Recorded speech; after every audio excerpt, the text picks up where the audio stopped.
All right, what's good, everybody?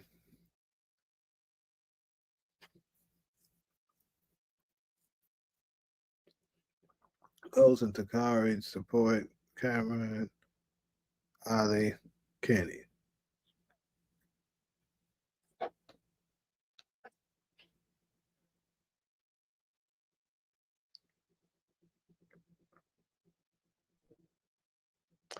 So about the Eagles, I just seen some people complaining on my Facebook timeline, so I figured they lost. Who did they lose to?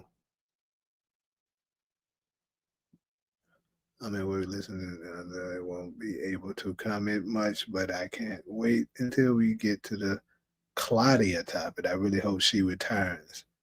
My all-time favorite character of Force. Really? Okay. All-time favorite. The Giants. Didn't they just lose last week too?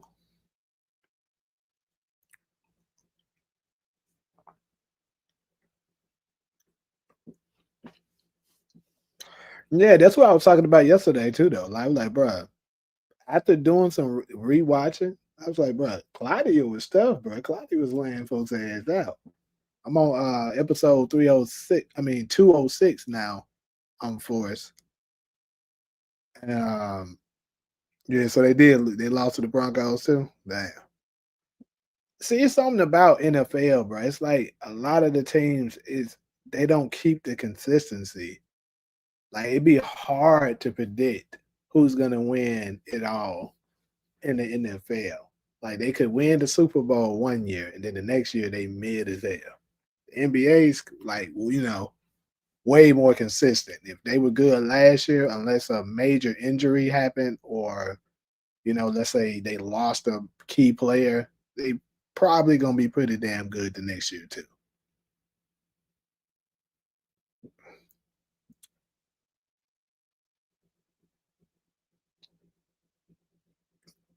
Anyways, we're gonna start up in about another minute. But yeah, back to Claudia though. Yeah, like I said, bro, she was laying folks' ass out. She dropped about. I think the first season alone, she dropped about four bodies.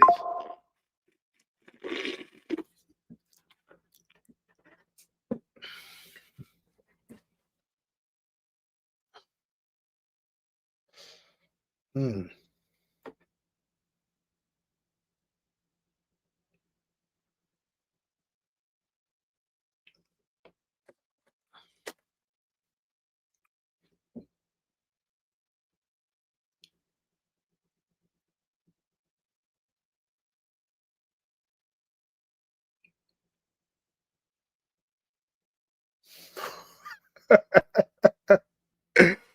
It's only a matter of time, huh, people?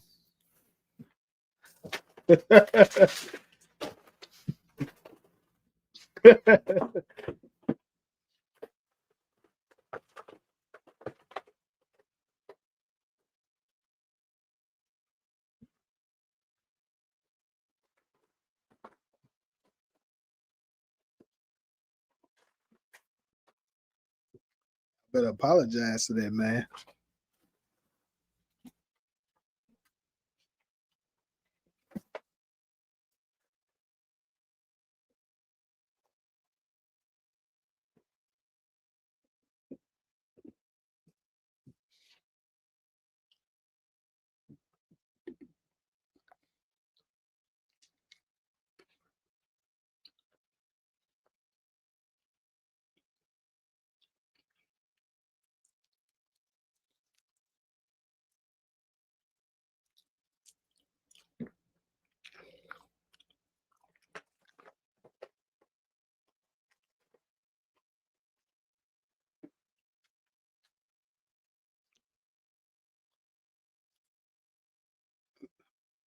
Me go get me some water real quick, y'all. Then we gonna start.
All right.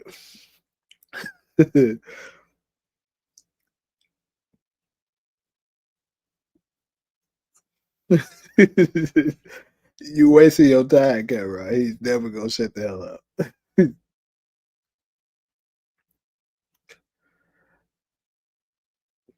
Yeah, y'all smash that like button.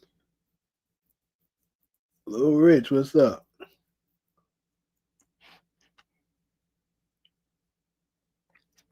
Anyways, let's go ahead and get into these topics. So first up, I know everybody here don't watch Reasonable Doubt. In fact, I don't know if anybody in here right now watch it. Matter of fact, y'all go ahead and put a one in the comment section if you do watch it. Because if not, I'm gonna go ahead and skip that one and start with the second topic first, so that I can give more time for the people who watch it to come in.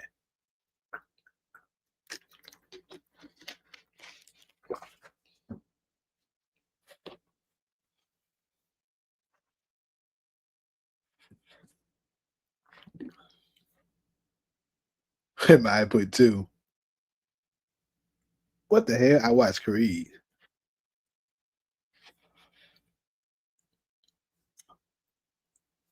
Wendy is a character from Reasonable Doubt.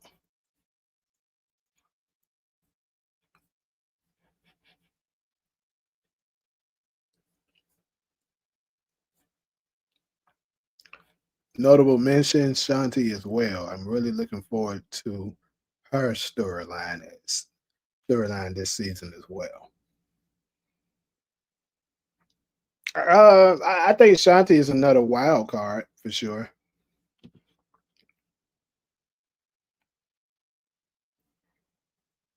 I'm gonna put some more All American material up in here too.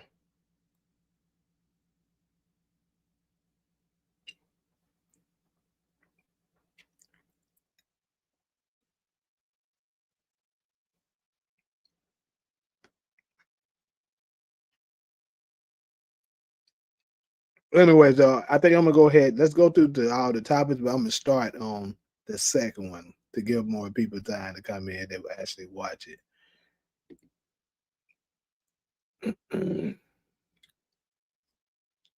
Anyways, the first one, this comes from Reasonable Doubt. Um, Reasonable Doubt is a series based on, there's an attorney. She's a criminal defense attorney, and each season there's a new case where there's a mysterious murder or some kind of case that's going on, and they basically have to work the case to get to the solution of what happened. She defends the client, and then of course, um, the people, the government or whatever is defending, is trying to prosecute whoever the person is, and it goes from there. But yeah, it's pretty interesting. In this particular case, there's like a rich actor who um who was dating this woman named Wendy, and she turned up dead, and he's the suspect to be the person who committed the murder. So he's on trial for it. Next, we got Diamond's betrayal. So I think it's pretty much safe to say that we know Diamond will betray Tommy this coming season 3. So what we're gonna do is go through what could have happened and the outcome of what has happened with Diamond's betrayal. Then we're gonna go ahead and talk about the potential return of Claudia, because some, including myself, are a little bit against the fence on whether or not she actually kicked the bucket. Because a lot of the times with these power shows, if you don't see that body, he ain't dead, which was famously said by your boy Unique. So next and last, we have the death of JP. Judging by the trailer and the many teasers that we have seen, I think we all can write it off that JP is up out of here. So we're gonna go through what could have potentially have happened to him and what led to the death of JP and what would be the aftermath of it. So that's our four topics for today. And like I said, we're gonna start with Diamond's betrayal because that's something that everyone in the chat now can talk on, while giving time for more people that watch Reasonable Doubt to come in.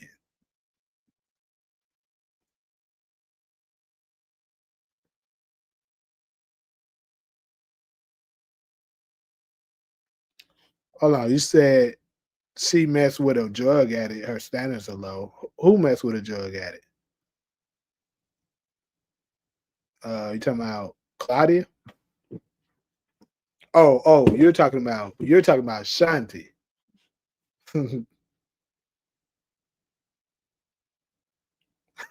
Bro, for a second, Bradford, I thought that nigga had hacked your account. It was starting it up because I read your first comment right here.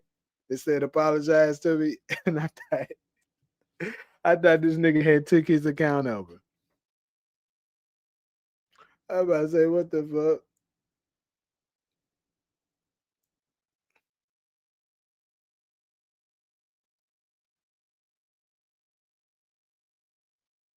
What you mean? This shit mad good, Mike?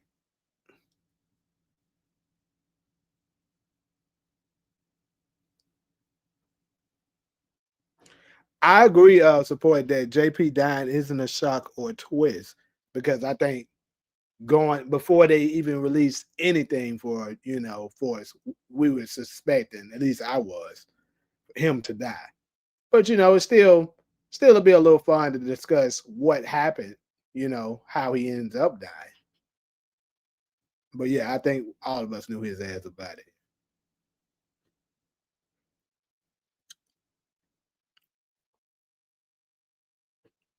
Yeah, unique from power. All the trolls that come to this channel, Michael the most persistent. Yeah, Michael don't be playing. Anyways, though, Diamond's betrayal, people. Let's go ahead and get into it. So basically, at the end of season 2, right? There was a lot of different things, but one of the things that was done that I think not too many talk about is that King Kilo was promised by Diamond and Jannard that they would deliver DMAC to him in order to, keep the alliance that he has with them going. Now, this is something that absolutely was done behind Tommy's back because, Tommy wouldn't have never have approved of that because that's his nephew. Now, if that would have been anybody else, he probably would have went ahead and, you know, laid D-Mac ass down. But it's his nephew. Plus, let's be real, he technically saved their life. Let's be real. So that's kind of what's messed up about, the Diamond situation. Y'all can definitely follow up with this and let me know how y'all feel about it. But think about this. Diamond wants D-Mac gone because of what happened, but Diamond Slick should be a little bit more, you know, thankful to this man because that dirty cop was definitely about to shoot. He was about to shoot them folks. If D-Mac didn't serve him right when he did, arguably Tommy and Diamond would have been dead. So just off the strength of that alone, he should have, been like, hey, let me give the little nigga some grace because he did technically save my life.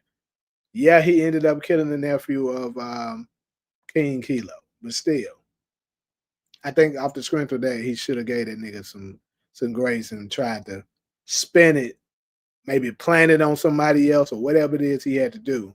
But he should have kind of let this shit go. But anyways, I think the betrayal is gonna end up coming from potentially Tommy finding out about that, or maybe um it got to be something related to that. Him trying to turn D-Mac in. That's what I think. And then Jannard get in his head saying we don't need him and shit like that. And some kind of way, Jannard is going to be able to get him on their side. Y'all help me out with coming up with these ideas. What are y'all thoughts on it? I hope you get the chat on subscribe. You got the chat on subscribers only mode. Get them subs, nigga. He coming back. Yeah, it's definitely on it. What's up, Razul? King Kilo is is a stick to Tommy. What do you mean he's a stick? Diamond is one of the most boring main characters in Power history. Tommy would smoke that nigga.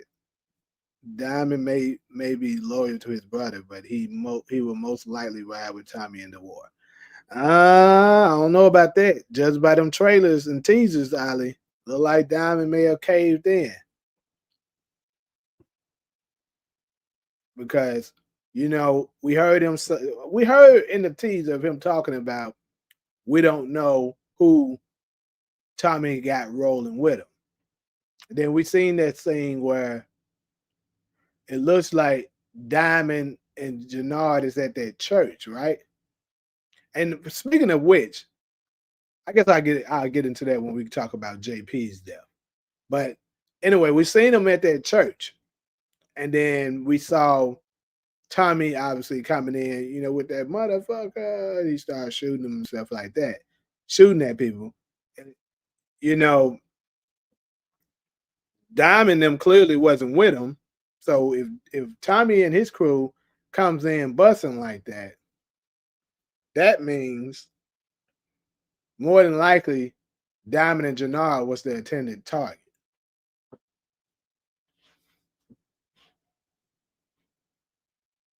Oh, not Ronald. We didn't even discuss it. I didn't have enough people in that watched Reasonable Doubt, so I skipped over it. I said I would come back to it so that I can give people who watch the show more time to come in, and then we discuss it. So I'm actually going to go back to that after this topic.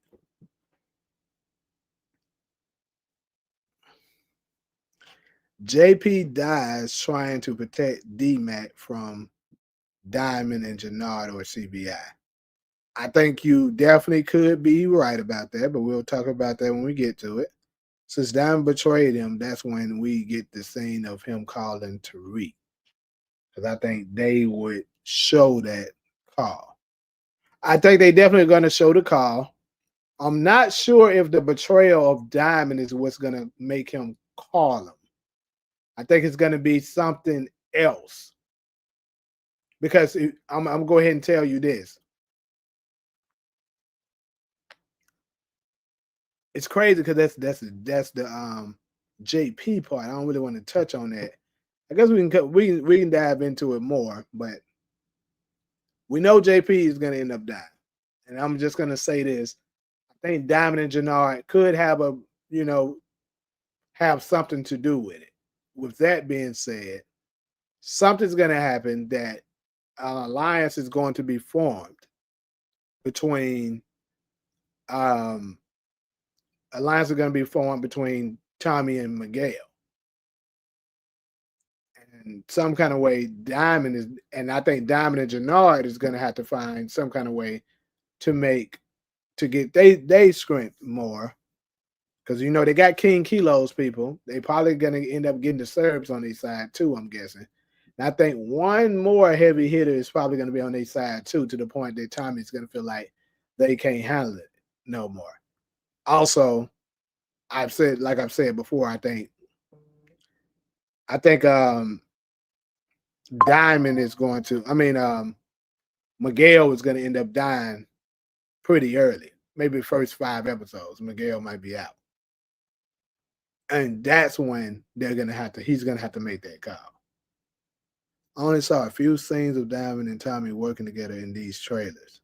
Yeah, because they're not going to be working together long. I think them being together is going to maybe only last 3 episodes. After that 3rd episode or so, the betrayal is going to be, known to Tommy, and he's going to know that, like, damn, Tommy's not on my side. I mean, Diamond's not on my side anymore. JP died snitching on CBI, a parallel to Ghost dad death for the same thing. Everything leads back to Ghost's story. Tariq, D Mac, James, Braden, Marshall, Tommy, Tejadas, Breeze, CBI. That's a good. That's actually a good. That's actually a good. The theory right there. That, he could end up dying for snitching because we do know that law enforcement is going to end up getting involved. So perhaps that's how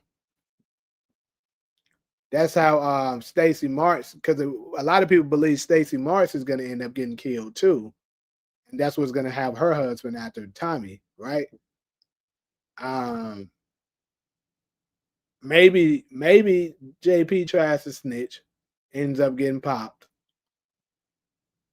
and that's get popped by Jannard or whoever, somebody in their crew, and that's when they end up trying to seek revenge.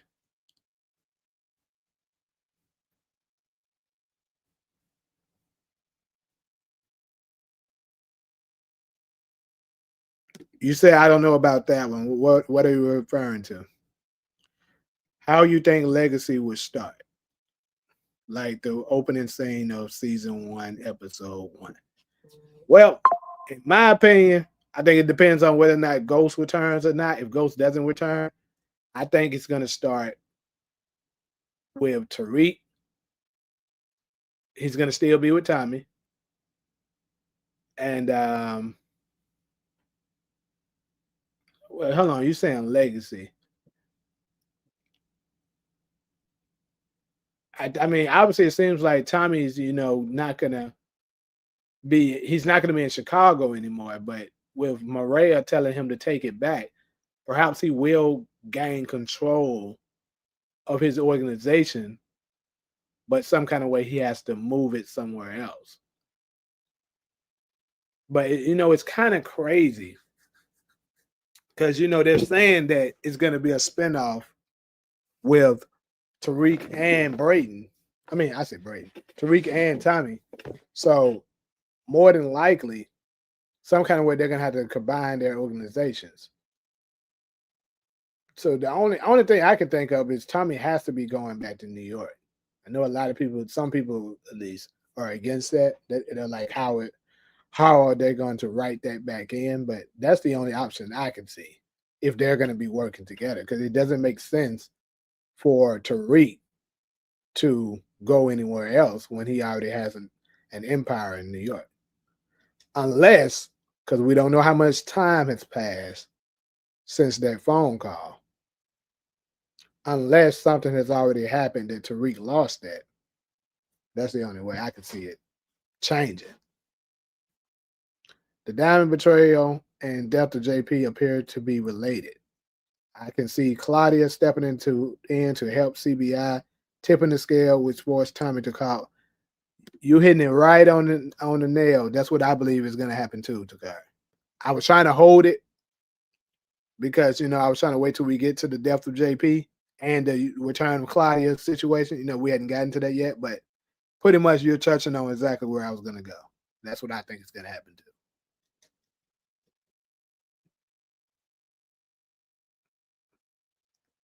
Why you don't like Marshall? He mad, young, and got some potential. I don't dislike Marshall. I just don't think they're gonna do too much with his character because his character doesn't seem like it's too important. And typically, when a character is not too important, they end up killing it off. I mean, I could be wrong, but I don't have nothing against them. Legacy will have start with the phone call, but they pulled the phone from the post credits. Yep, they definitely pulled it from the post credits.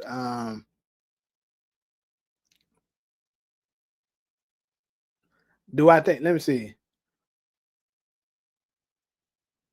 I mean, I don't know. I don't think that's how it's going to start. I just think that's a part of force. I don't think it's going to start like that.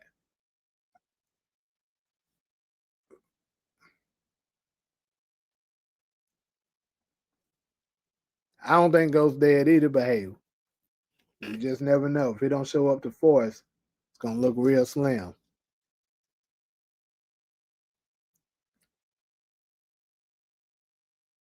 Why they removed the phone call from the post credit scene? Uh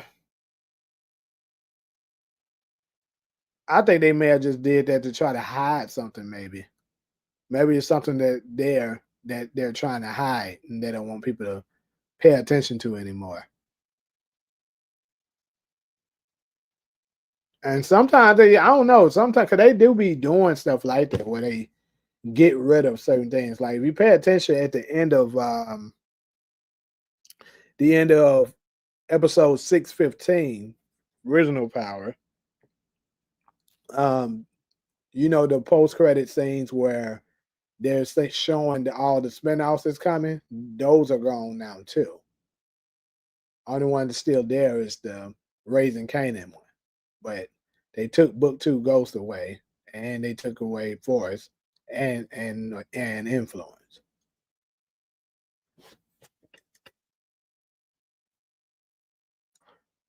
They also removed the young Ghost and Tommy scene from Power.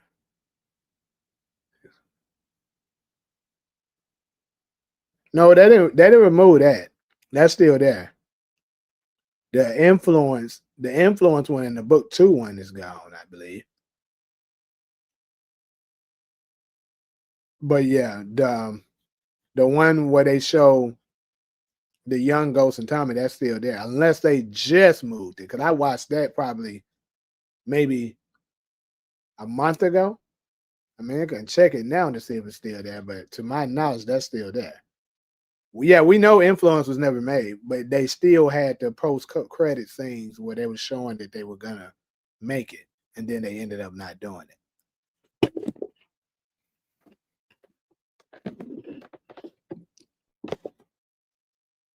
What's up, Hezzy?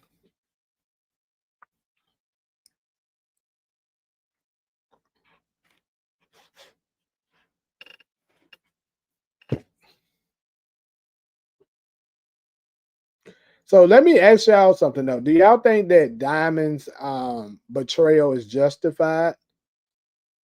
Because D Mac is kind of wild, and he ended up capping, the nephew of King Kilo, which basically messed up their business. And the only way for them to maintain it, it seems like King Kilo wants the person responsible for it to be dead. And actually, I haven't gotten back to that part, but if I can remember correctly, I think people were able to identify D Mac as the person who did it. So they kind of couldn't even blame it on nobody else. Well, you just got your question answered, Hezzy. There he is. You ready for your apology?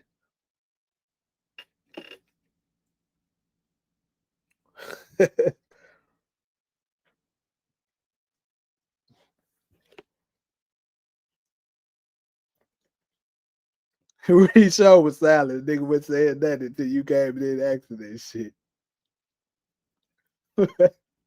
It's like the nigga just be having to apologize to me already in his comments, and then he just put at for whoever it is.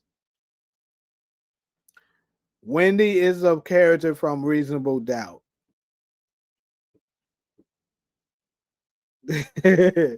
Like Candyman in this bitch.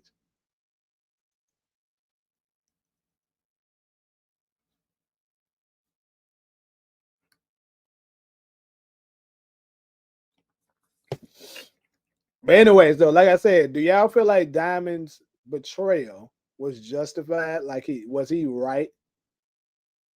Because keep in mind, Tommy did make some moves behind his back a lot, and he kind of just let him go. So, do y'all think that it was justifiable for him to behind his back turn in his nephew? I mean, obviously Tommy wouldn't let that shit go, and I wouldn't let it go. But hey,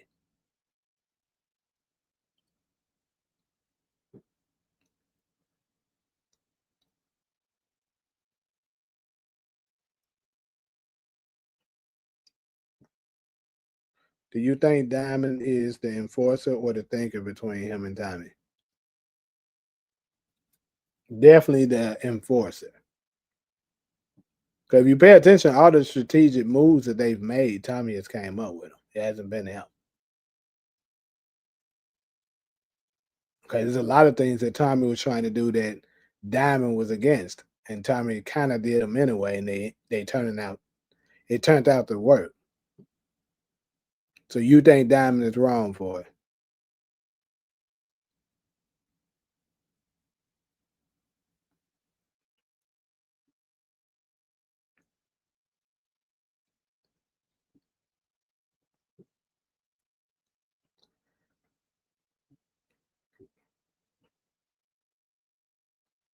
I mean, honestly though, Tommy kind of was asking for it. If y'all really think about it, Tommy was asking for this shit because you ended up infiltrating into an organization that was built by two brothers, two blood brothers, right?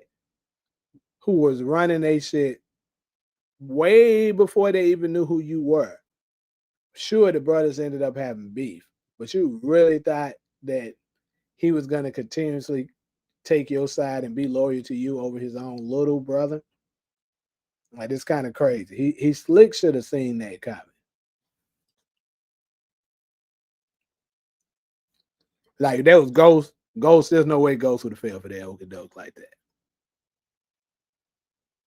The young Ghost and Tommy scene is still at the end of season 6, episode 15. I just checked. Yeah, it is. I figured it was because I know it was there.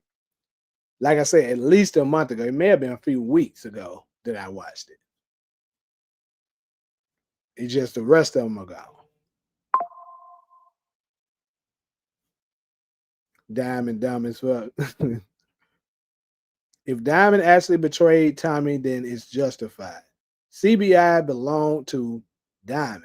Turning on Tommy could be a business decision. Yeah. Mm-hmm.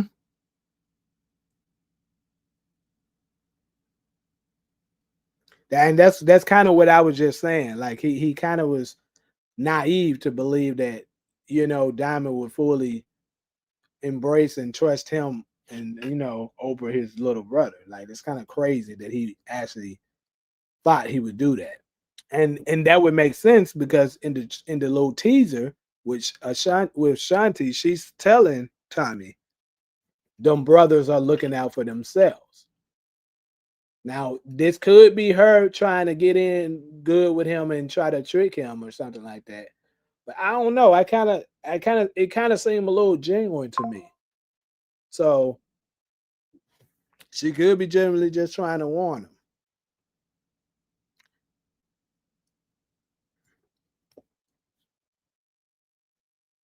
What St. Patrick curse are you speaking of?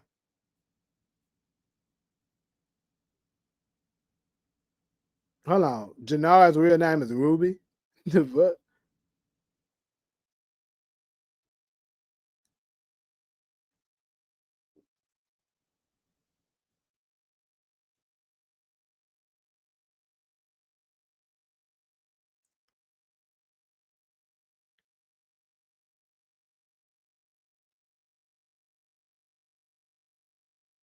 He did make moves behind Diamond's back for sure. The only characters I care about is Kate and D Mac. So you think Shanti is lying?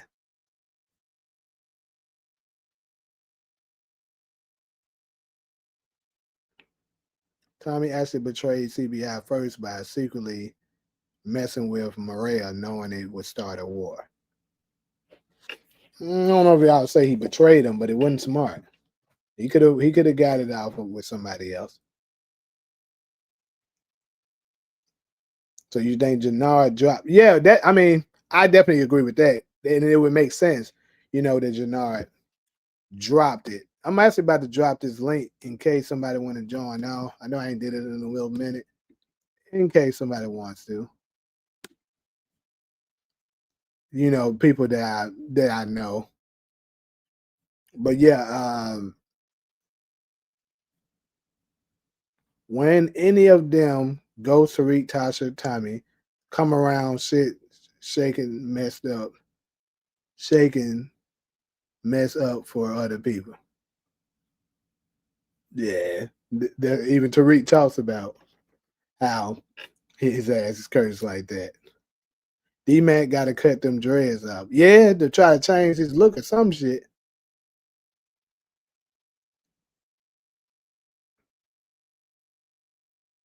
All right, Gosen, whenever you're ready, bro. You can. I don't think Shanti's lying. I think Diamond and Janara chose each other. It's essentially kicking Shanti and Diamond out of CBI. Remember, Shanti wanted to still take Diamond out, even though Janara against it. Yeah, that's what I believe too. That's why I say it seemed pretty genuine to me, and it would make sense because she she definitely wanted him to cut Diamond out, and he Jannar, you could tell, didn't want to do that. So he ended up having to make a decision, and he made it. Might said, "Go up there, Michael." Wow, so this nigga can publicly tell y'all niggas to apologize to him. That shit'll be funny as hell. To reach to cerebral and uh, not grounded in street combat or survival instincts. Shanti can toughen him up, make him physically and mentally sharper. She'll teach him discipline, respect. I mean, any of them could do that though. Shanti, Diamond, Jannar, shit. Even Tommy can teach a nigga how to fight. An aggression control traits Ghost had, but Tariq hasn't fully developed yet. How did I ignore you? What are you talking about?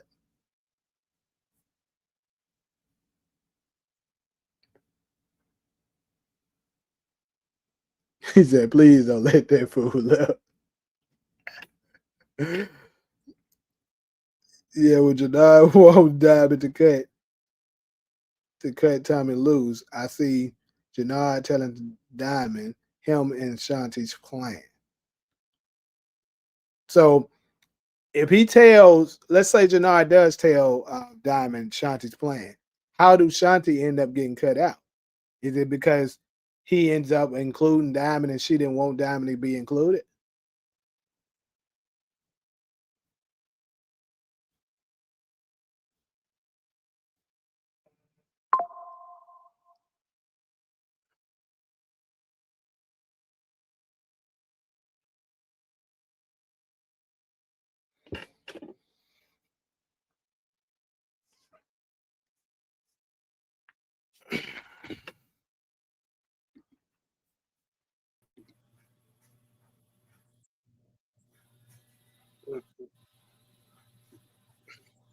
What's up, Ronald? Hey, what's going on? Yeah, Tariq. Memphis in the house, huh? Yes, sir. Got what? Let's see, today's what? Basically the 10th, right? So I got about 10 more days.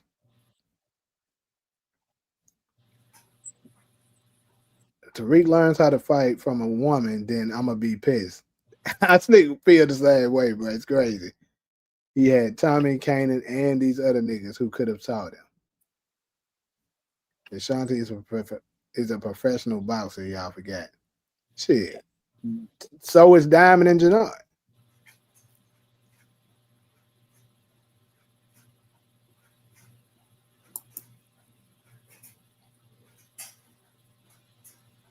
I think Janard gonna say Shanti wants to clip Diamond and Tommy, but he not going against his brother.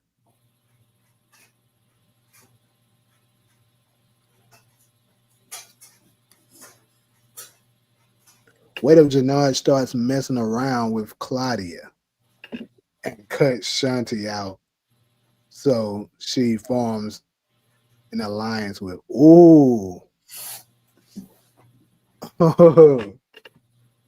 you know, he did try to make a play at her earlier, in season two. That's not too far fetched, bro. That could happen. That's kind of crazy. I'm a little behind, Jay. Do Claudia survive last season? Yeah. We don't know, so we're actually speculating on this right now. We don't know because at the end of season 2, Claudia goes to jail, and Tommy has somebody on the inside to basically shank her, and they showed the woman stab Claudia. She falls to the floor, and then it kind of ends after that. It I don't thought show. I thought Shanti was behind that stab. Both of them were. If you remember, they both was on the phone when they did it. Oh, okay. So they didn't show her, bleed out and die, or nothing was announced that she died, any of that. So a lot of people are assuming that she could still be alive, including myself. And if that is the case, for sure, I think what Takari just said could happen. Because, Claudia is very clever. She's manipulative and vicious. She still got connections with the Irish mob and stuff. So she can end up coming together, bringing that forward, make a pitch to Jannard, flip it. Because keep in mind, she can do this. She as manipulative as Claudia is.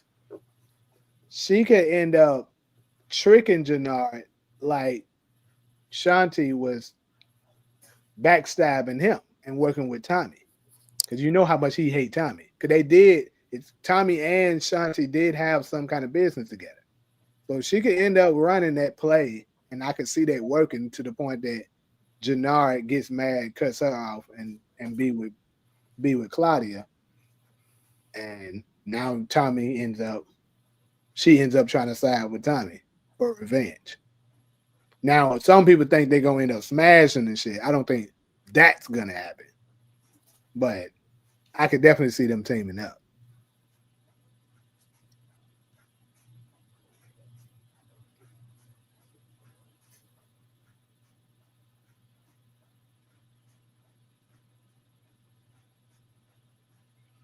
I had made a comment earlier that I maybe the y'all keep talking about Diamond's betrayal, but I was thinking maybe it wouldn't be a betrayal at all.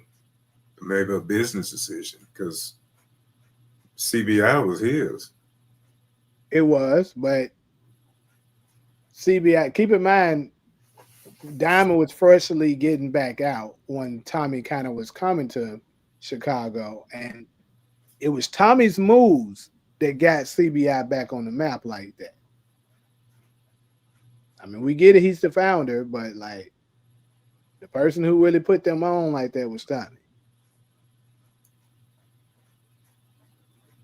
But I just think Tommy should have known better, thinking he would they would just embrace him like that after he's an outsider. Mm-hmm. I got a question that about that Claudia and the cartel she was arrested with. I'm gonna come up in a little bit to ask it. Okay.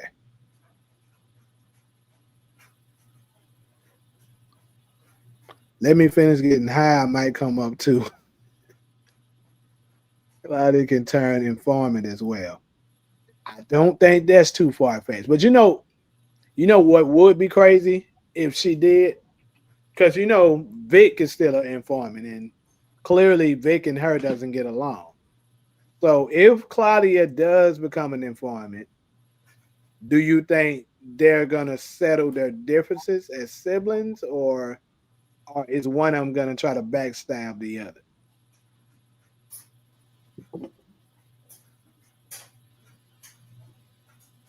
She just asked that. It's crazy. I said it. She just asked it. I I don't think they. I don't know. I don't think they because I think Vic is done. What's up, Demarcus? I think Vic is done with Claudia.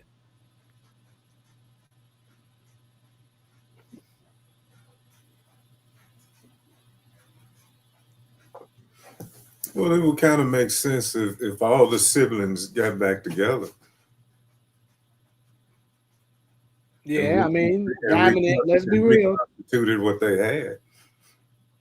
Diamond and Janara did just got back together. So I mean, why can't Vic and to be honest, the exact same thing happened. Janara tried to set up Diamond to die first, and he ended up surviving. And then next, Claudia tried to set up Vic, and Vic survived. So hey, that might happen. And then think about this. This is what I could see happen. Y'all helping me come up with some more information because think about it. Those two siblings, Diamond and Jannar, and then two other siblings, Vic and Claudia, they're all from Chicago. They might all together come together collectively and be like, look, we was all fine before Tommy fucking Egan showed up. You know how they love saying Tommy fucking Egan. So why don't we all come together as Chicago? Chicago, because we do see in the teaser of Jannard, the hater of all haters of Tommy, saying Chicago is ours. So what if that was like a mass meeting of all the gangs and organizations of Chicago, and he's telling them, look, Tommy is the only outsider. We CBI, we Chicago. Why the hell are we allowing an outsider to come and divide us like this? And then that's when the alliance is formed. Now it's too big for Tommy to handle because everybody's against him. Now he makes that call to Tariq. It's crazy because we kind of already covered the Claudia section already too with what I just said. I mean, I'm gonna go ahead and move down to since we technically already own it, but we're slick covering that right now too, because I think she's going to return, and when she returns, she's gonna find a way to get out. Maybe a good lawyer, people on the payroll. You know, they got people like that. And then after she do that, her first play is going to be to try to get a plug. Once she gets a plug, and she's gonna have to form alliances. And we already basically just talked about she's probably gonna make a play at Jannard because I would say of all the major players that's out there, he her best bet because she, to my knowledge, she don't have any connections to King Kilo or what's the dude name that is over Miguel? Chi, I believe. Chi. She don't have no connections to him to my knowledge. She do have some connections with the Serbs, so maybe she can do something with them.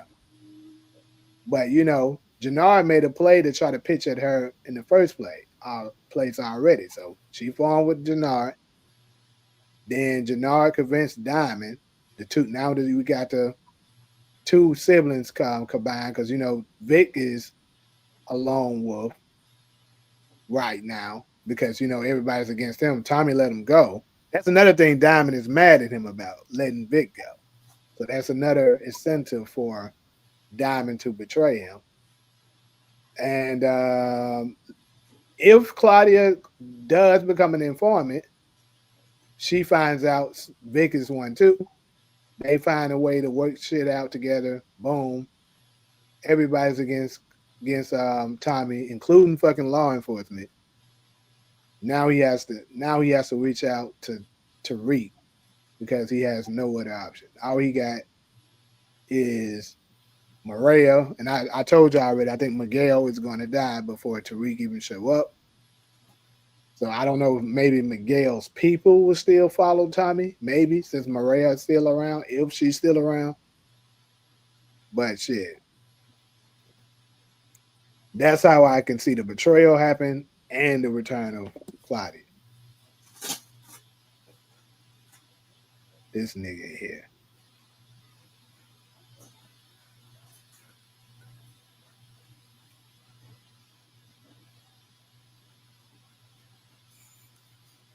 Now we ain't sleep on Claudia. That's why we talking about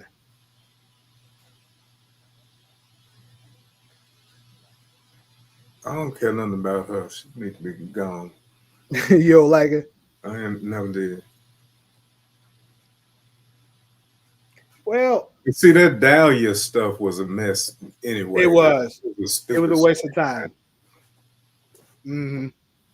The Dahlia stuff, and then the craziest part with it is that they didn't do anything with it. Like I had it for one season and then just wrote it out. So yeah, it definitely was a waste of time. And I think that's the problem with Forrest. The reason why Forrest was Well, one of the major problems, the reason why Force was the weakest one of all of them, the fact that they were everywhere with it. Like they had so many different characters, and that can be done if it's written the right way. But in their case, in my opinion, it wasn't. And then something that Nate Almighty said a while back, I think is also the truth. They don't have any strong law enforcement on Force. Like you pay attention, um, Power had the original Power had a lot of them. There was a lot of overzealous, annoying as law enforcement characters. Then book two had the rollover of the ones that was from the original Power. Then of course they ended with Don Carter. Then Raising Canaan had their fair share of them, and Forrest. Like to me, you want me to tell you the law enforcement one the person that I hated the most of all the ones. I think the one that D Mac killed. I thought he was terrible. I was like, bro, it just I don't know. It just doesn't. I don't know. What do y'all think of him? I thought he was terrible, and not just necessarily as an actor. It just seemed like certain people they just don't match the character that they're trying to do, and that's how it felt for me. Like he seemed like he should have been maybe a lawyer or something to me.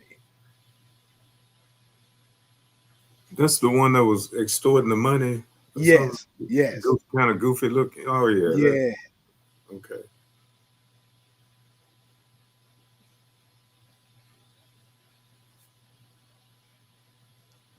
What would make sense, hold on, that would make sense. Claudia and Vic get back together. Jannard and Diamond. Tommy has to rely on his family and calls Tariq. Exactly. I don't know if anyone else knows this, but I think Michael wants to apologize. Wants me to apologize.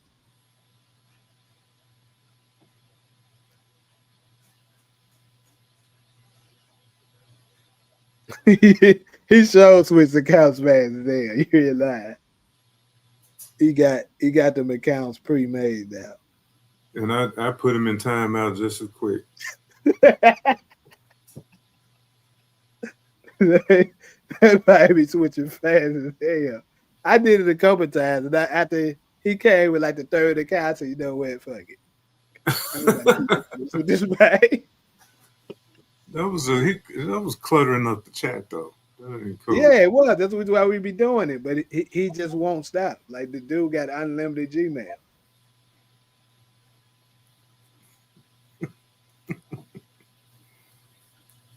That sounds silly. All of Chicago is against Tommy, so he calls Tariq like he's Superman.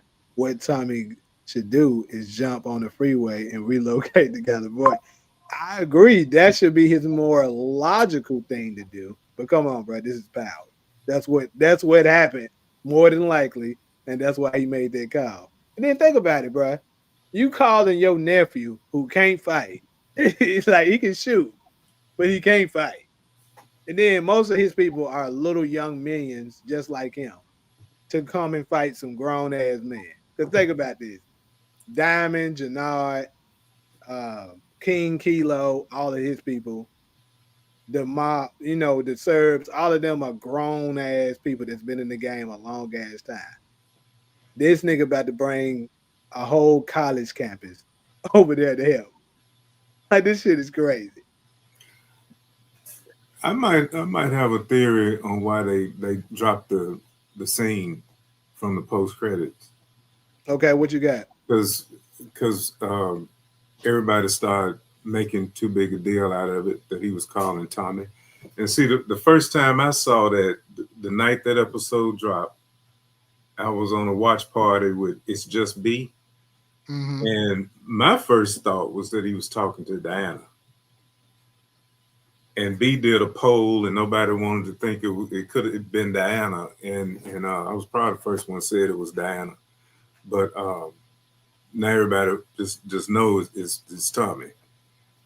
But Well, she was on my radar I said when I made my video, I said it was between Tommy, Diana, or Braden. But that's kind of Braden, that didn't make sense to me because he had gave Braden a business, and you know, uh, but the family with Diana because of the baby, I could see him referring to her. We'll but always he considers Braden family too. your brothers, but he would have said, we brothers. Probably. He But you referred know, to they him as could have just brothers, wrote it but he like didn't that. refer to him as family. And then it was always Uncle Tommy.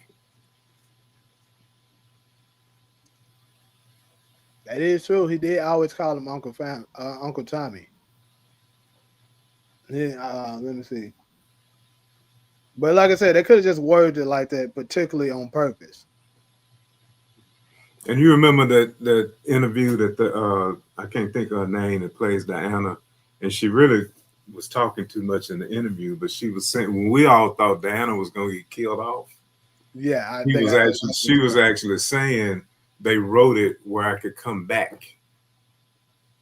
And see, now we know with her trying to be the new Monet, standing at the head of the table and everything, that it is written where she could come back. Right. Yeah, I never thought about it like that, but you're right. Yeah, because you don't really know what's coming next or how they ended it.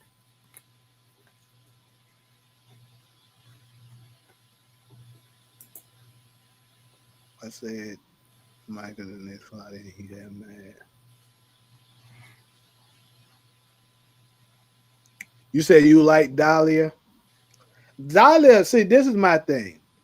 I didn't like Dahlia because they didn't keep it around. If they could have kept it around and that was like the new drug of Chicago that everybody was fighting for, then it would have made more sense. But like they only kept it around for one season, so it just defeated the purpose.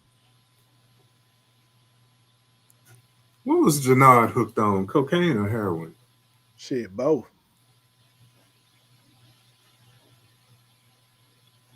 Because he was shooting up, right? Yep. You, When he you got can in the car you with can that you white can dude, the white you dude can stopped him. yeah you can shoot up both. Um, the way he was all knocked out, it was probably heroin. Because cocaine, you're not gonna be knocked Yeah, out. the way especially when he was eating Yeah. and had food laying everywhere laid out when Diamond walked up on him, Hmm. that's heroin. Hmm. Because Coke don't do that to you. Right. You don't want to eat or sleep.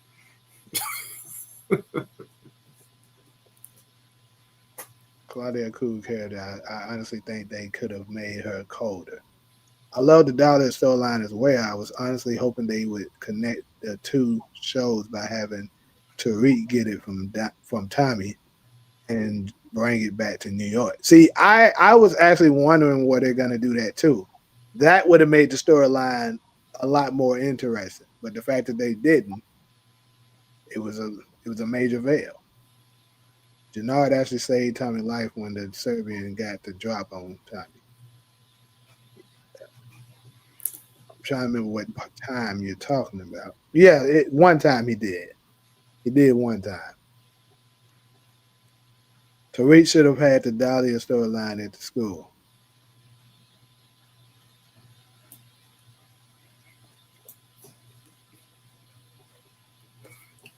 I know you covered this somewhere this year, but probably the dumbest thing about Force to me is, but it's television, so I get it. You need the character Tommy, but to fake your death in one state and you have the same Use the name and same day, car the same going to car. going to the second biggest city in the country makes no sense. Well, it ain't the second biggest, but it's like the fourth. By Fourth. population, Chicago is second, isn't it? No, no. The biggest city is New York. Second is Los Angeles. Actually, Chicago's third. Yeah, and Okay, then when I was growing up, Chicago was number two for a long time with population. But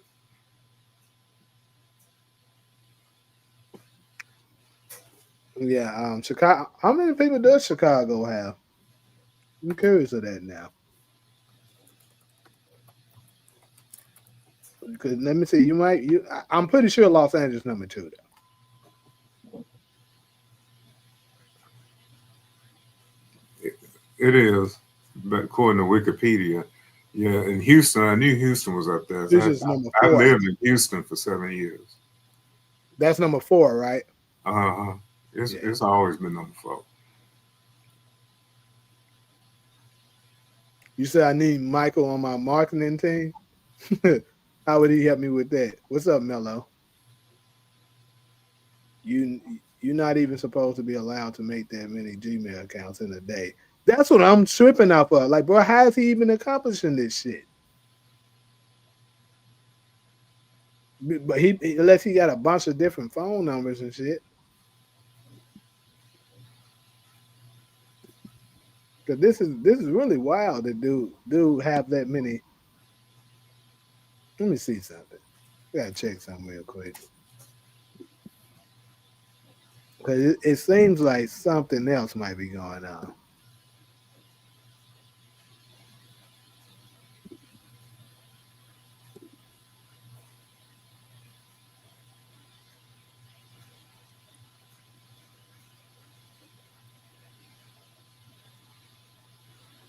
Yeah, it's because I think it's because he getting timed out but not blocked.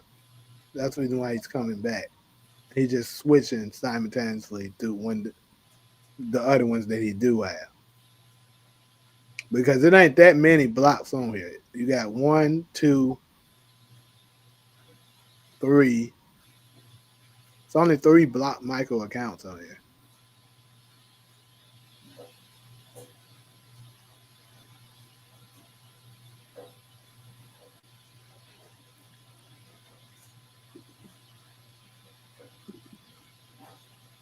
Anyways, though.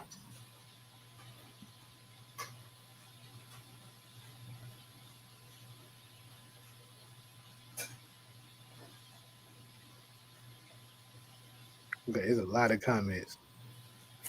Shit. Demarcus welcomed me to the block crew. Yeah, he's been saying that everybody will be doing the blocking. Let me get 2 bags of that heroin. Yeah, yeah. And then they didn't have none, and he had to share with the white dude.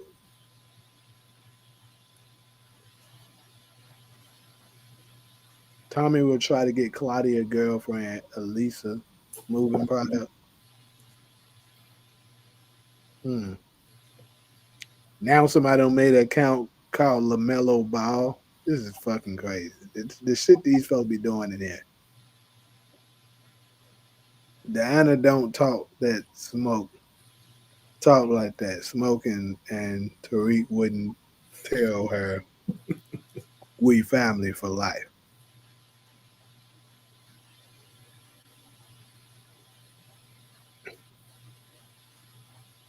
I mean, yeah, you gotta think about it. He said tell them.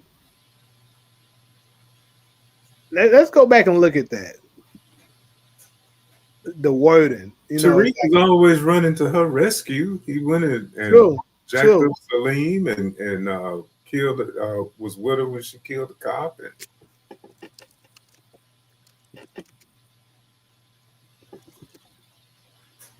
she was always calling Tariq.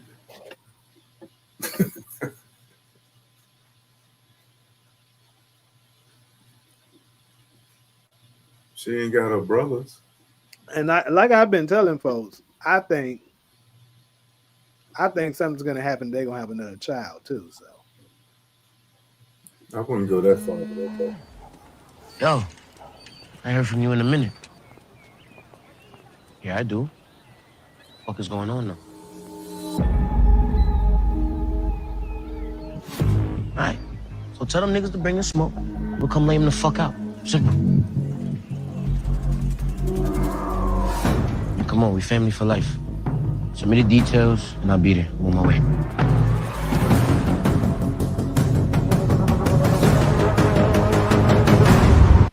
So we saying he finna run to Chicago. now, I'm gonna say this. I'm gonna say this though. Think about this.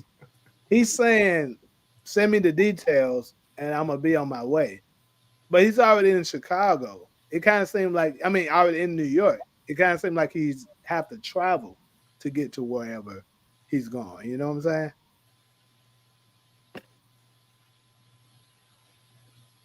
Like if he was talking to Diana, he would have already been to her. He could have just said, "Hey, just send me the ad." He would have said, "Send me the Addy, and I'll be on my way." But he said the details, so that means like it kind of looked like he got to get all the information on what's going on there. And more than likely, if it's something that was that big, I don't know. It's a possibility. But it do kind of seem like he got to do some traveling to get there.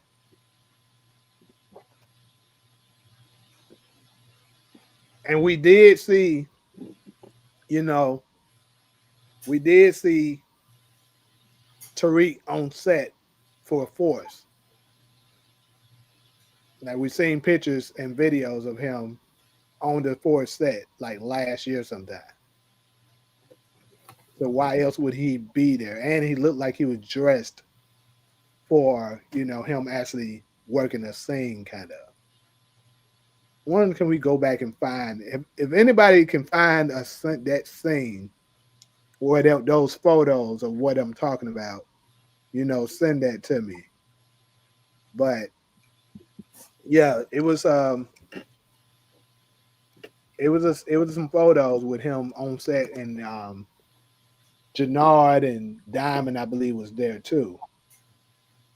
So But it we looked like saying, he finna pack up an army of folks and go to Chicago. that's what it seems like. That's why I was laughing.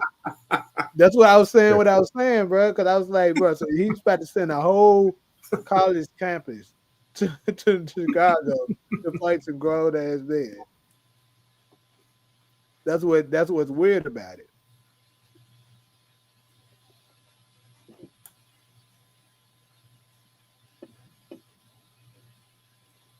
And then we don't know the timeline of that scene either.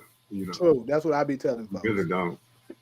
You don't know how And much the time two has passed. shows are not in sync. Right. So somehow they got to get in sync too.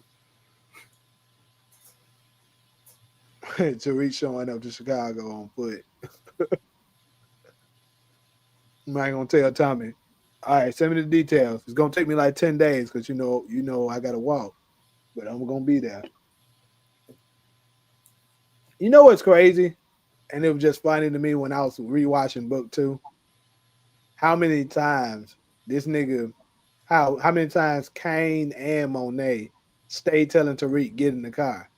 They have a talk with him, but they never get that nigga a ride to wherever he need to go. He They had a leave his ass right there. about comment on that one time. He said, "Damn, they'll never give a nigga a No, ride." never get that nigga a ride. He said that. That is crazy. And then Tariq even said it on one of the episodes. He was like, "Damn, you can't never give me a ride." That's what I'm talking about. Oh, Yeah, for real? that's what I was saying. Oh boy, I don't remember. Did I miss that comment or did I respond to it? No, I just said it. Oh, okay, We gotcha. was talking at the same time. Yeah. Got it. But yeah, that shit was boy. That shit was funny because they do stay doing it to him.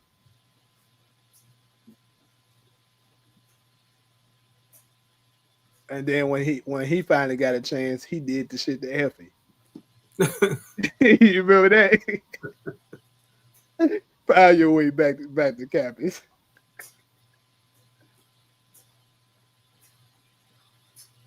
He got Noma planes now. I don't know if he got access to Noma planes. Why would he get access to that?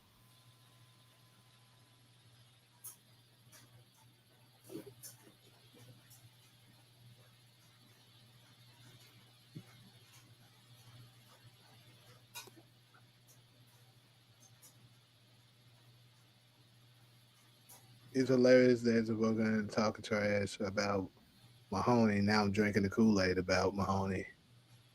This man still low his ass. It was during the Power 10-year anniversary.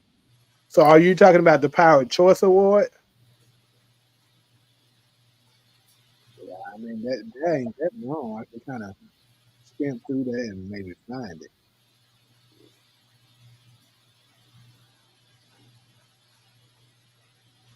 Right. All the shit I do for this family. They can give me a fucking laugh. Right. You know, I think that's mostly was Monet and Kane though. Like Diana and Drew, you didn't really see them drive that much. But if they, they was driving, I think they would have gave him a ride.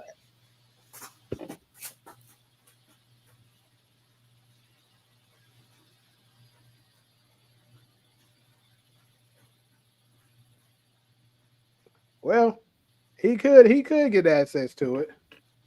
So you said we're doing the Power Choice Awards. I'm gonna try to go really quickly and see if I can find that.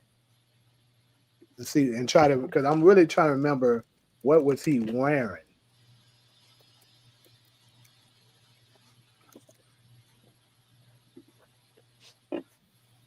Because it's only 35 minutes long, so it ain't that long.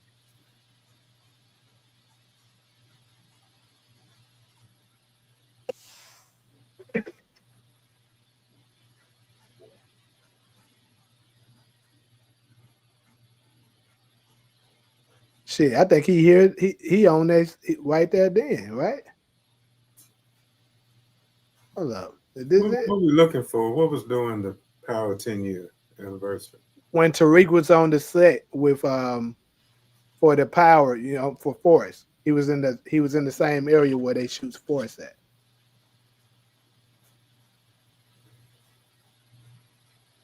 So that's kind of was another hint to know that Tariq is heading to Chicago.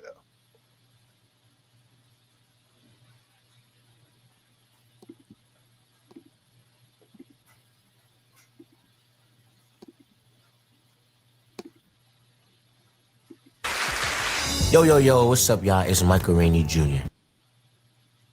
This is because I think because this is that table. It's on Force right here.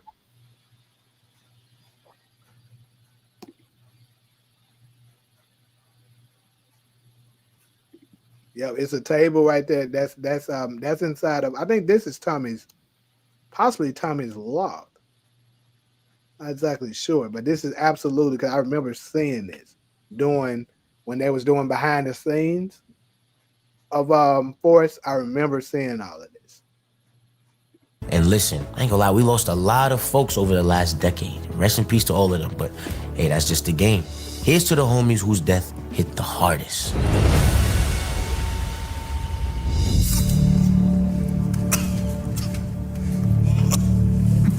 Video and shit.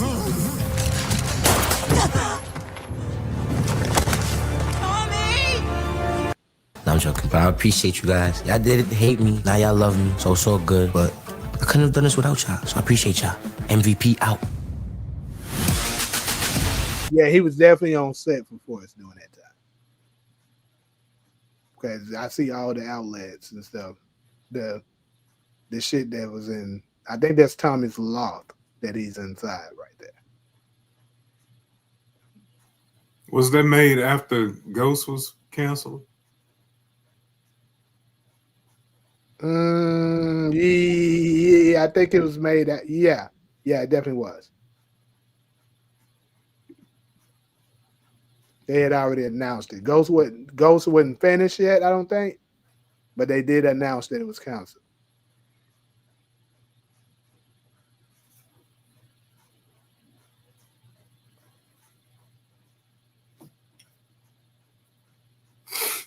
Trying to get the exact date if they have it.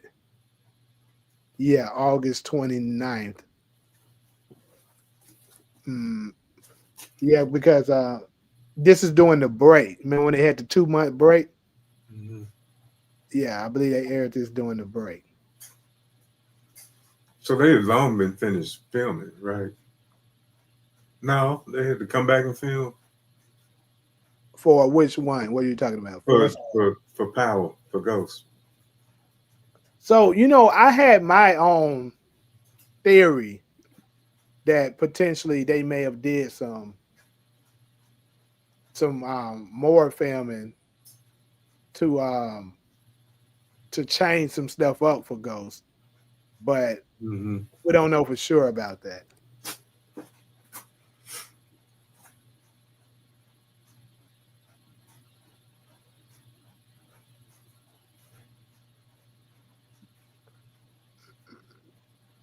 hopefully we get confirmation of who called in the episode of Force, in the first episode of Force, because if the gun gets knocked out of Tariq's hand, it's a wrap. That is true. That nigga, he ain't shit without his gun.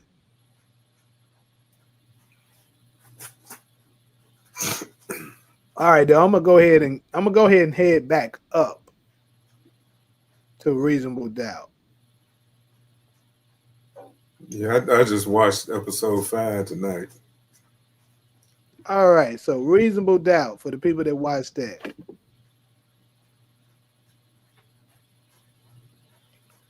Now, reason why it made me come up with this is because we kind of got some extra information towards the end of episode 5. I mean, obviously they didn't tell us too much, but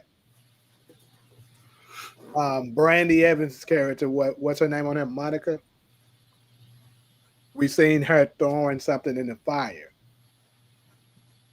and she got a call from Ozzy, and I think he may have asked her what was she doing or something like that, and she was like, have covering your back or something like that, like I always do. And we seen her throwing something in the fire, like clothes or something like that.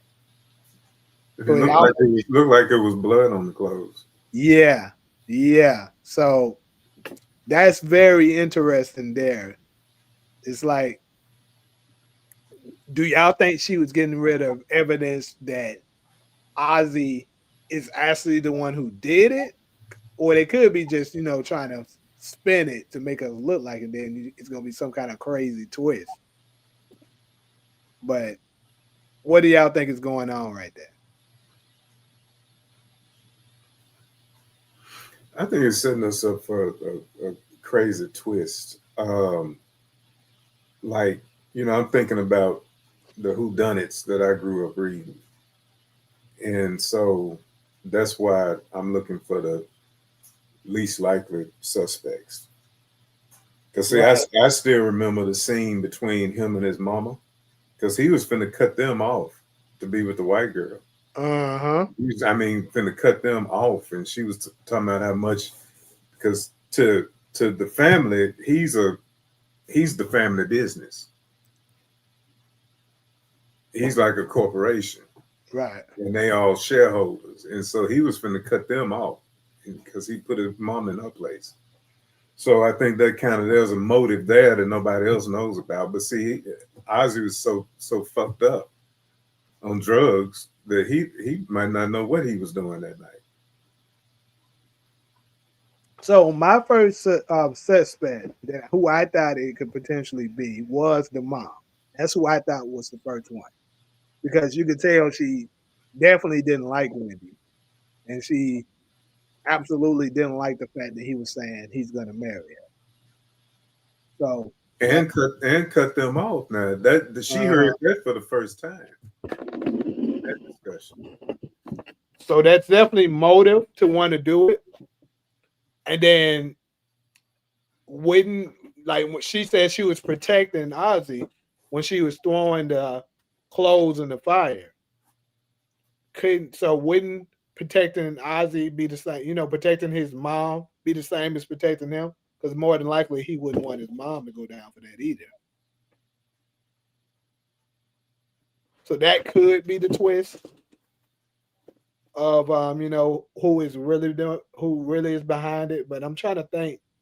Even the mom, to a degree, would be an obvious, person who could have potentially have done it, right? So who then are we not even thinking about? Yeah, that's what I'm working my mind about now. Because season 2, right? Season 2, I did not see that coming until the very end. I actually thought it was my homie Vaughn. I forgot his character's name on the show, but his real name is Vaughn. I actually was suspicious of him for a second. Then later, as the episodes was going on, I was like, okay, it's not him. And then it turned out it was the daughter. So they pulled that on us last time. I know they're gonna do that shit again this time, more than likely. Or they could just go ahead and let it be the obvious one because they already don't play with our heads the first season. Who's the obvious one with this? Well, the obvious ones I think would be Ozzy himself, and I would think Monica probably is obvious. Okay, so she just said, I'm protecting your ass." Okay. Or not The saying, one the one we haven't really seen or heard anything from is the dad though. ah, you're right, bro. You know, he's kind of been in the cut for sure. He's been in the cut. And he just seemed kind of weak. The mama told him to go somewhere while she talked to the son.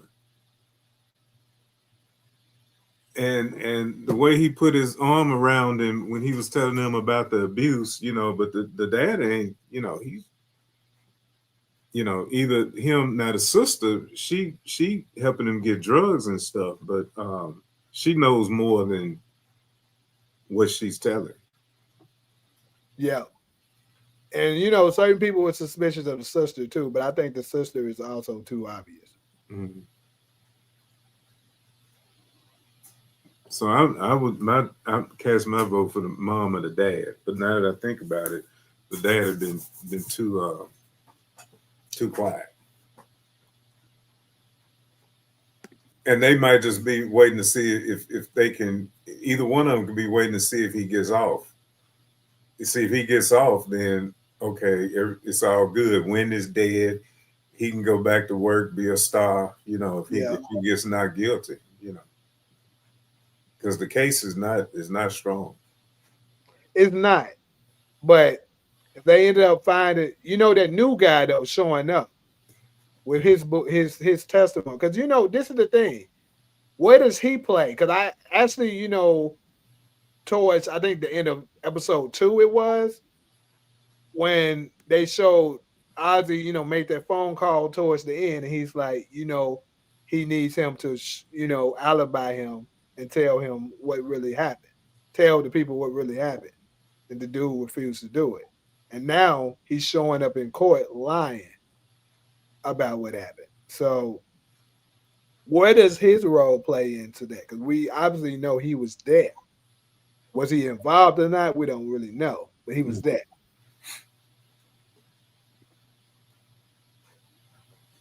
Mercedes had on that thong, and I see why Ozzy loved the thong song. Eddie and Eddie Kane Jr. is both musicians and crackheads. Nights like this, I wish that raindrops would fall. Yeah, I sure was looking at her like, yeah, she did look good jumping up in there, you know. But hey, you know what's crazy? I actually think she might be. It's because I think Evans might be related to me. That's why I was hesitant to actually look at her like that. She might be related to me, and then she so happened to be from Memphis too. So, And who is that? the one that plays the cougar that you know was messing with him, messing with Ozzy in the beginning, like that, and she's his agent now. Oh, yeah, she be on P Valley too. Yeah, Okay. same. Yeah, P Valley is based on Memphis. right. Okay. It's crazy that a lot of folks be telling me like, bro, you got how you gonna not watch it and you know it's relatable to where you from. I'm like, man, it's hard for me to look past that Uncle Clifford dude. When I really put it together was when the dude that committed suicide, I think it was him talking about Warren's barbershop and using the fire to cut hair. Because see, as a kid, me and my dad used to go to Warren's barbershop over on Thomas Street. I don't watch the show, so I Oh, wouldn't. okay. Yeah. Y'all sleep on Dr. Gardner taking out Wendy also. Who is Dr. Gardner? The therapist? Is that the therapist? I don't know. DeMarcus is gonna have to let us know who is Dr. Gardner. I have to go back to Reasonable Doubt and catch up. I'm glad it's still on. Yeah, they're cutting a lot of shows. Alice had some goons unalive Wendy because she stopped. Hold up. When these comments be coming in, be moving the thing. Stopped him from getting product from Alex. That would make sense because his it seems like his main source of income was he was his number one customer, so Mhm. he would get rid of her because she's the source of him getting off the drug. Now he's a good suspect. I still want to go with the least suspected to make it a good murder mystery. Oh, so Alice is Ozzy's older brother in the show. I think that's the dude that we're talking, the one that came to the court to testify, right? He's not his actual brother, but he played his brother on one of their shows. You should check Like my out. cousin and them. Is that the name? My cousin and them. Was that the name of the show? I don't remember the name of the show. You should check out Average Joe. It's pretty good, and they just wrapped season 2. What is it airing on? I just do not want to have to get another goddamn subscription. Cause them subscriptions are wearing me out. I already gotta get HBO for that new It show. But yeah, no. Remember what I was saying that we can actually for our core group that's always here, we can share subscription. Shoot, if somebody need one some of mine, I don't mind sharing it. That way we ain't gotta keep paying for all this shit. Like I know Netflix been trying to put a squeeze on people that we can't do it with Netflix, but like stars, I got like shit, it's about 8 people on my stars account. And I don't think all of them even use it. No.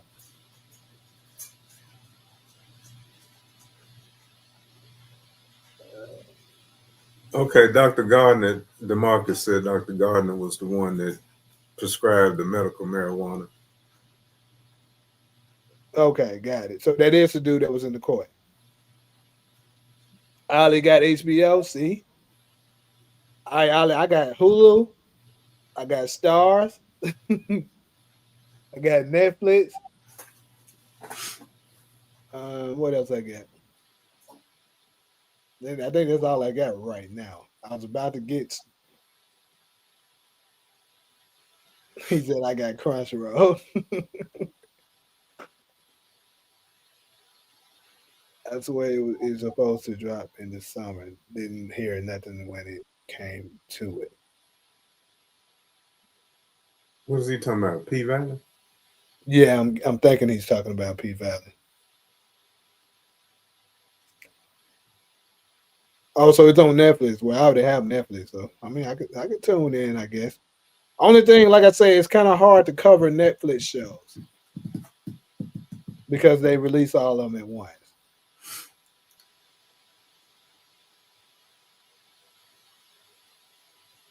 Rosie Ozzy mother will probably put hands on Monica when she finds out that Monica was S.A.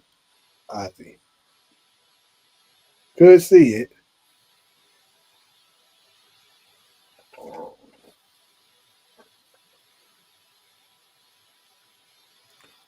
All right, though. So, right now, I guess I think is it safe to say for the people that watch the show that we think Alex is probably the strongest candidate right now. That's why his dad went to the court and started lying. But it's kind of crazy though, because if he was the one who did it or was even responsible, don't you think Ozzy would have just told Jax that it was him, right? I don't know why he would go to court and lie because that's gonna cut off the blackmail. He was trying to blackmail the sister for 100K, or else he was gonna tell. If Ozzy goes to prison, then he's still done lost that business. I'm not sure why he went on the stand like that. What I mean, what is he getting out of it except he just got a resentment from the TV show? Well, perhaps he knows the full extent of everything that did happen, and he's using that as a warning. He's like, showing up the first day of court and be like, "Look, that's your warning that I will go on, you know, go on the stand and talk. If you don't go ahead and give me that money that I'm asking for, I'm going to tell them the full extent of the story." Because I think maybe Ozzy didn't fully take him out himself, but he's he's somewhat implicated with it, as with whoever it was that actually did it.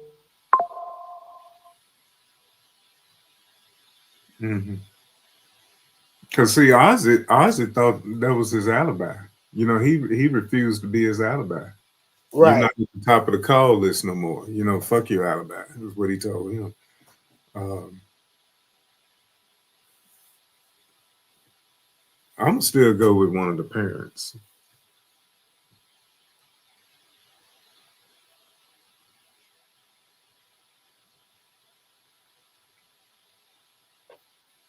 See, the family had the best motive to get rid of Wendy. Now they might be putting that sister in our face so much because she's screwing the dude and getting them drugs, like she really in our face. That would be a surprise if she was the one that did it. But the family had the most motive to want Wendy out the picture because that was their gravy train, and he was gonna cut all that off to go with the white girl. So let's look at it this way. Let's say it was that sister, because she do seem a little off. I looked at her, but I kind of let it go. Um, let's look at it this way, because Alice showed up and asked her for the money, and she got him saved under "fuck you." It almost seemed as if maybe they had something going on once upon a time as well.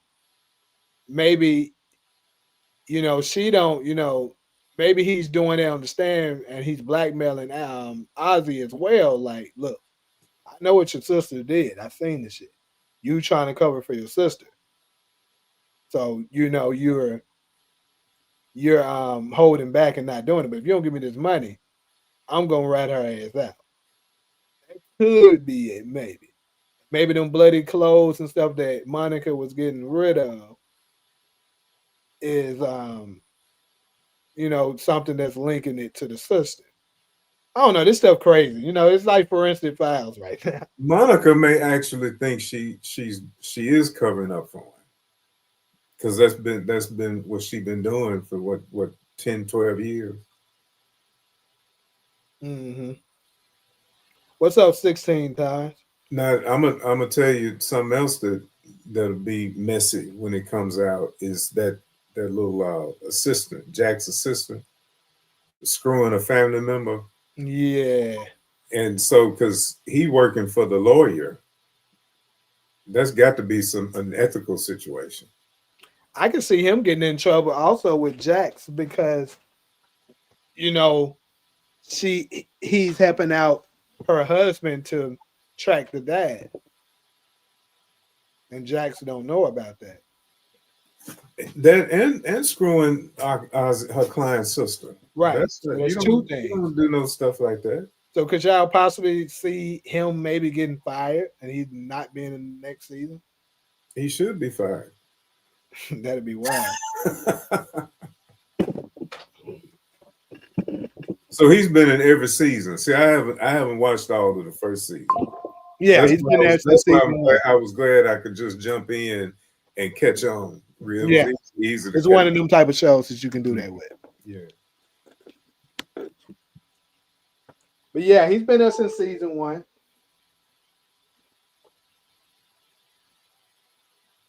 Mama, the Marcus said Mama Lou checked Jax with the quickness. She did.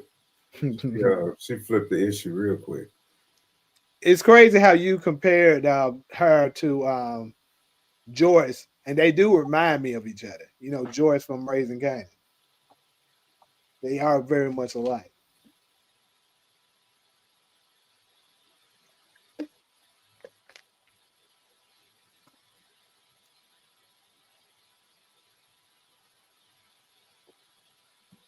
Yeah, all the episodes. No, Reasonable Doubt is 1 week at a time. Yeah, is once which I like. I mean, it's good. It's good that they release all the episodes because you ain't got to wait until to find out what happens next. But like when you're a content creator that does stuff on shows, it's not good. But they don't give you a trailer with each episode though. They don't, and I hate that. I actually kind of like that. That's Nah, good. I like them trailers because it gives you more. It gives you more, content to move on, But they be deceptive though, especially in the Power universe. which They is be fine. Which deceptive. is I think that's good. Me personally, It gives you some content. Yeah, okay. them being deceptive is good because it has you leaning toward this way. Got people like me, and definitely people like another guy whose name don't get mentioned on this channel, but y'all know who we talking about. He's definitely way out with his shit. Jets could be dismissed off of the case, and Bill Sterling could help Ozzy be innocent. That's interesting. Why would she be dismissed though? Like, what has she done that makes them want to dismiss her? I don't see the angle of the reason they would do that. Now, the last season's case that made more sense because she was too close to the victim. Well, the person that was on trial. So that's the reason why she had let Cash be the lead counsel on the case. But this one right here, she doesn't have any, you know, relationship with the Ozzy guy.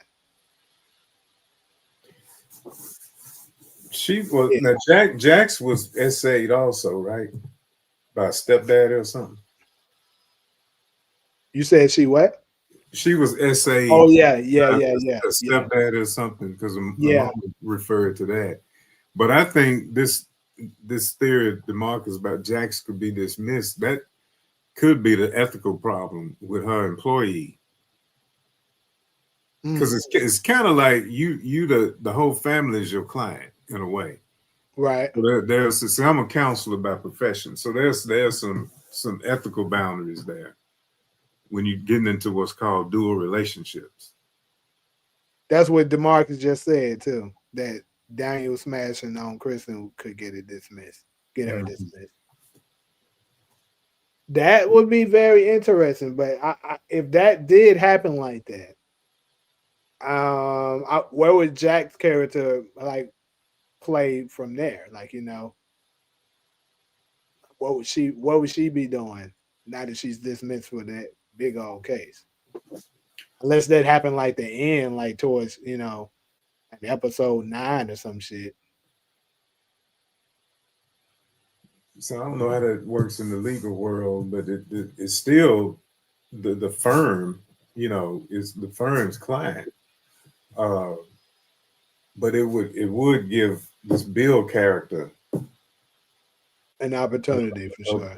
yeah. And this is what I've been wanting to ask you too about Reasonable Doubt. I'm glad we're on here together. What do you think of Joseph Sikora in that on Reasonable Doubt? So when I first seen the clip, it was a clip that I saw. This is before they released any episodes. It was when looks like the first scene between him and Jax. I thought it was a little shaky there. I was like, don't look too strong for me. Then after I actually watched the full episodes and stuff like that, it got better. And I think that's, since he's one of those method actors that get strong into character, he had to shake off the Tommy character some and get more into the Bill Sterling. And it got better as he went. So I mean, I think he's fine now. He's I think he's doing fairly well. He wouldn't. I mean, it's not nothing you'll as of now. It's not nothing I'll see him getting an Emmy for or anything like that. But he's cool. What do Well, you think? my take on it is, I put it in a comment on one of your after I saw it live, then I went back on the website and put in a comment that I don't see Tommy. That's why I think it's some good acting, because I don't see Tommy at all. And Yeah, the character initially, you didn't know whether to trust Bill or not, because he was playing two sides. He has an ambition, but at the same time, he really does admire her work. So if yeah. he can get that promotion, then that's good. He did go to her and say he wanted to be a part. He was upfront about that. But I like the fact that I don't see Tommy, so I could watch him in something else. I'm on I'm what is gonna show my age here by saying the internet would have been fun when folks were asking who killed Jr. Who the hell is Jr.? oh goodness, that was probably was. But you were born in '93. I heard you say. I was born in '91. When did Dallas go off there? For you not to know Jr. You that's okay. It wasn't who killed JR, is who shot JR. Is that where that they said the Ghost series? I mean, the Power series got theirs from? Probably so. Yeah. Okay, Who shot Ghost, but who shot JR? okay. I'm a little bit familiar with what it you're was a cliffhanger. talking. Okay.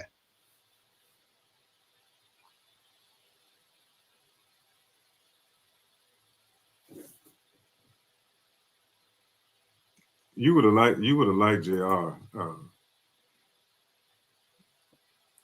Probably would have. So you think Corey Cash could help build Sterling defense? So um, if she does get kicked out, let's say she gets kicked off, and then maybe she's gonna do something to help assist Bill to help him win the case.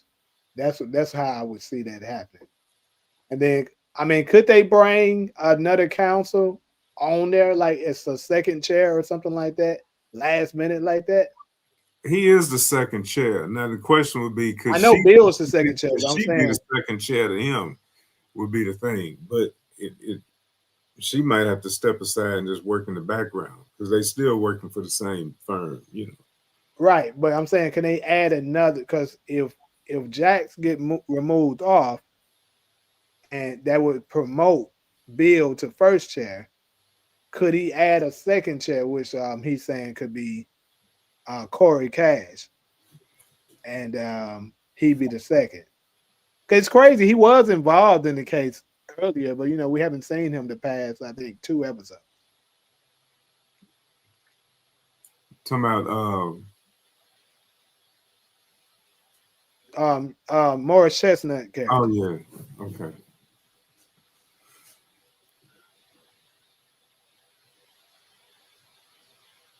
JR was a character on a nighttime soap called Dallas.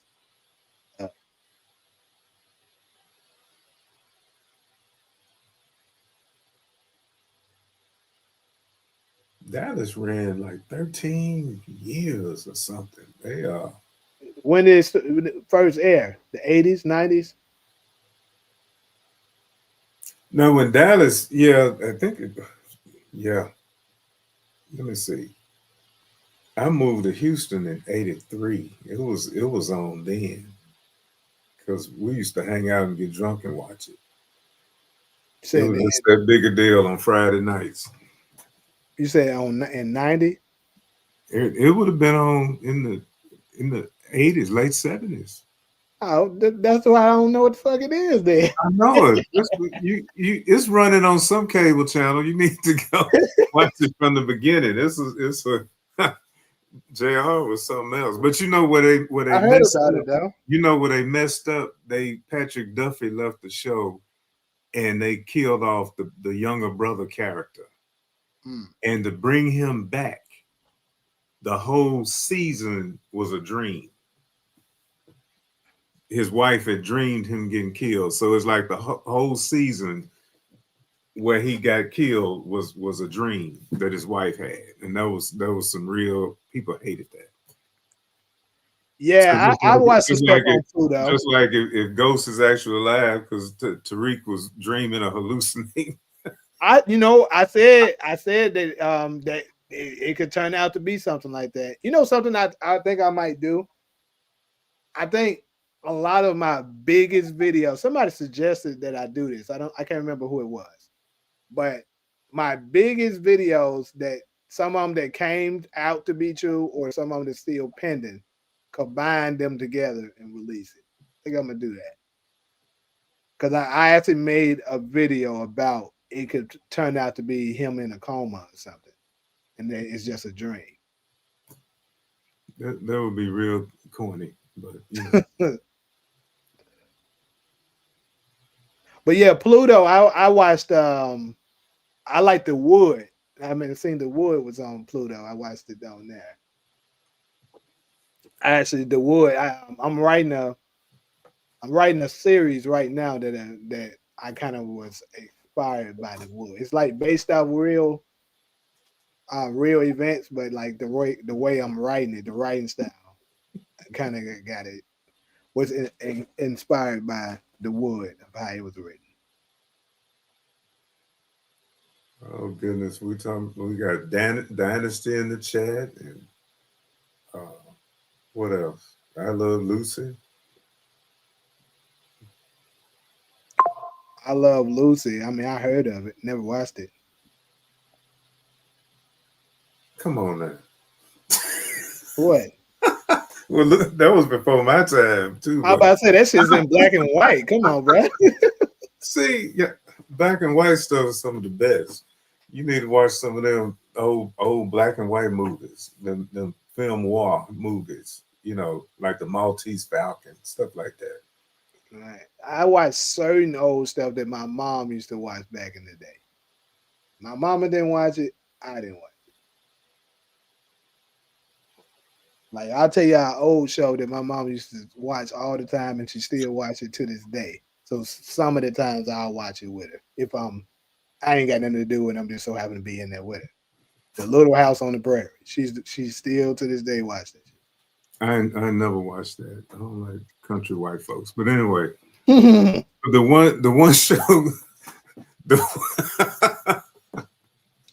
Love it every when you time, sit on every this time I back, get bro. every time I get on with you, Jay, I tell you what you need to watch. 5 seasons, every episode, every line. That's The Wire. You should always be telling me. Didn't y'all say this on HBO? I don't know what it's on. It's on something. It's so old now. It'll be easy to find. I think it is on HBO. Stringer Bell, Avon Boxdale, and you'll see some of those actors ended up in Power. Yep, I heard it. A lot of people was telling me a lot of the original, like the first season, had a lot of those the Wire characters up in Even the guy that played Marlo Stansfield was in the first season of Power. it. Um, what was the dude's name that Ronnie killed with his deaf grandmama on Raising Canaan? Oh, okay. Azuma. I know what you're talking about. Dean. Yeah, Azuma. Yeah, yeah. He was a major character the first 2 seasons. He was the heir to the Boxdale crime family. Um, the guy that played Brody, he was in BMF. Cause see, they all older now, and you know, Idris Elba, he became a star. He was like the one of the main characters the first 3 seasons. See, that's why I always say I wanted Origins to look like season 4 of The Wire, where they focused on the kids and how they would grow up to be gangsters. So did they do like time jumping or something on The Wire?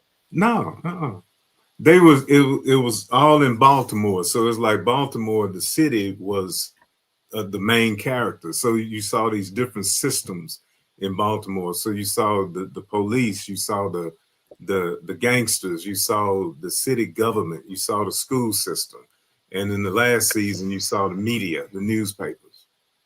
So it was on season 2 you saw the docks and the unions.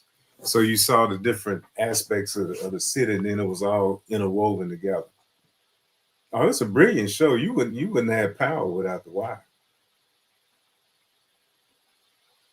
Okay, so it's Takara, it's on Hulu, but at the same time, you got to buy the HBO. So it's basically still on HBO. You got to buy the HBO subscription to. Yeah, RSJ was on the power. He played a real killer on the Wire. The RSJ character. He played Chris and Snoop. Snoop was this I guess a transgender type person that was a killer. What is Oz? Oz was about prison. Yeah, that was Oz was tough to watch for me. That was a tough one, but it was real good. I think Oz was before the Wire. Hmm.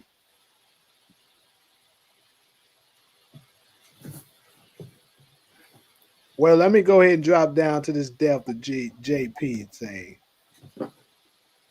The depth of JP, people. Now, I think this one is. I think it's pretty obvious he's going to be up out of here this coming season. The question is how it's going to happen. I believe it has to be something in related to him trying to protect D-Mac and gets his ass popped. But who I can't remember who it was said it earlier. They said it could be that he tries to snitch, similar to what Ghost's father tried to do, you know, and ended up getting him killed. Now, and that does make sense too. JP is like Mecca. See, Why would characters just to take them out?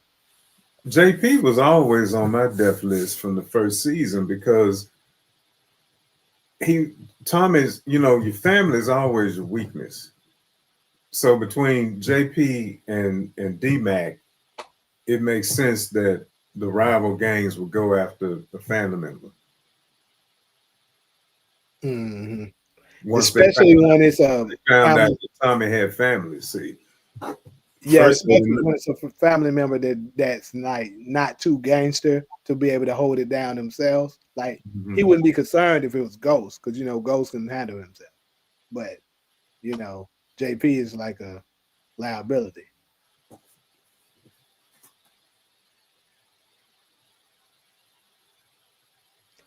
Well, I wouldn't say JP is the same as Mecca because I mean Mecca was only on there one season and he was way more valuable than what they made him out to be. JP, this is his third season, and keep in mind it is the final season, of course. I was gonna join, but I'll just ask here. Now people have said that Tommy is supposed to work with the Marquez cartel. Now, how would that come about if Claudia is alive? I'm not gonna lie to y'all. I'm rewatching Force right now, and I'm trying to remember who is the Marquez cartel. Which group is they with? Like who is they leader or whatever? Try to refresh my memory. But like I always say, Force is my weakest book that I know about. I My don't know, but is that the one that forced Tommy and Miguel to work together? Chi is the one who forced them to work together. It's his organization called the Marquez Oh, Cartel. I don't know. Hezekiah is saying it's a cartel that got arrested with Claudia.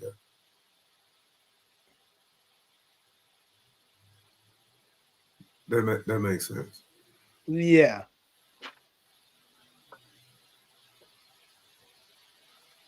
So you're asking how would it work if Claudia is still alive?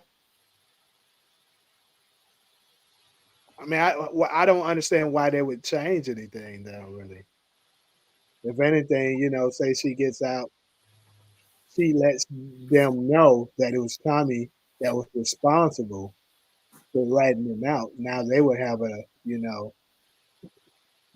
vendetta against Tommy as well. So it'll be easy for her to form that army, plus make an alliance with CBI, and now Tommy is fucked.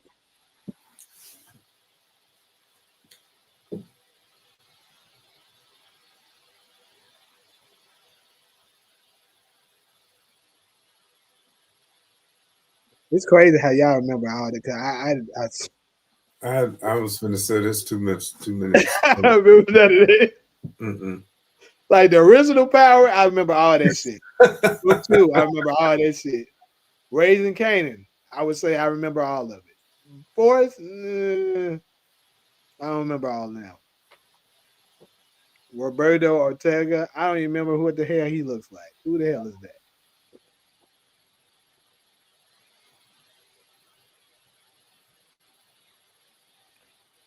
Getting the high living, I think have said that they formed an alliance. You can tell JP is out of here.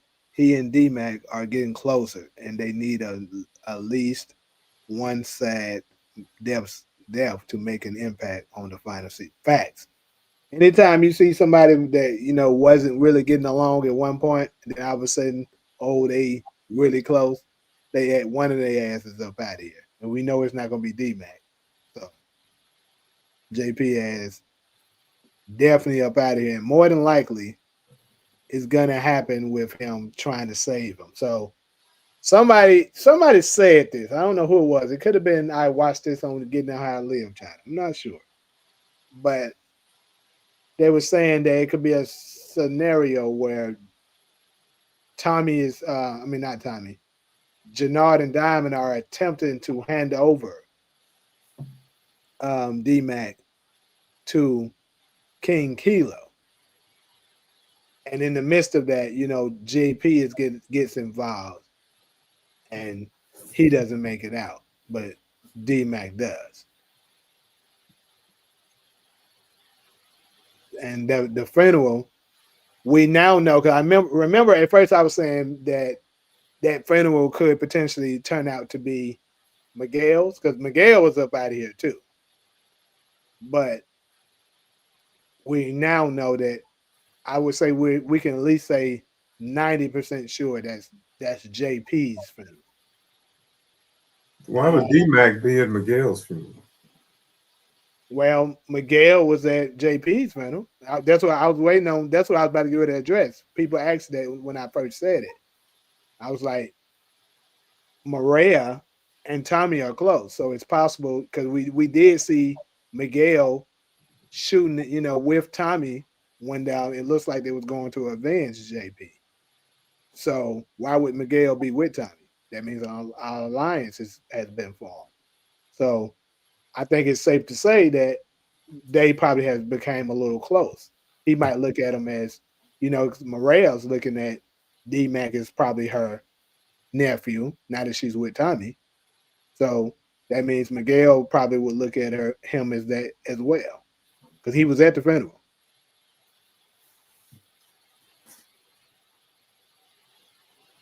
DeMarcus got a death list. I'm wondering.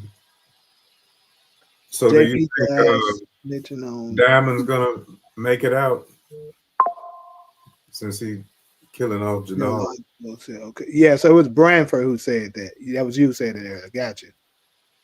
So if JP out, is Kate too. So Kate was on my death list.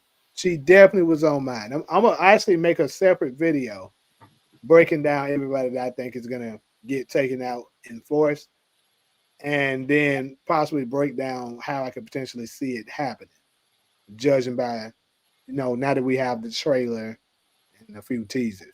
So I probably work on that. Who knows? Maybe this weekend.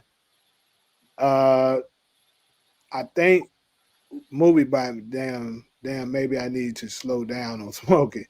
What is he talking about?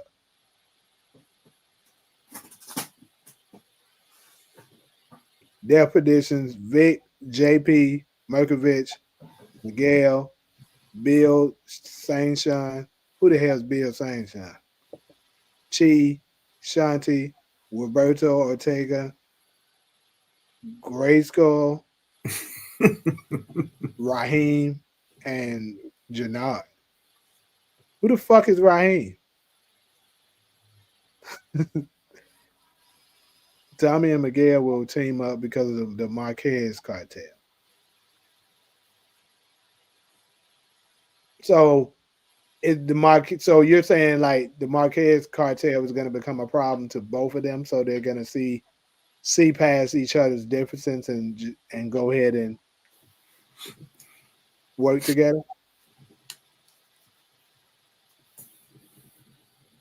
I want to say Diamond won't make it as much as I want him to. I believe we already got confirmation that Janard makes it out. What confirmation is that? Gotcha. Okay. I got you, Ryan.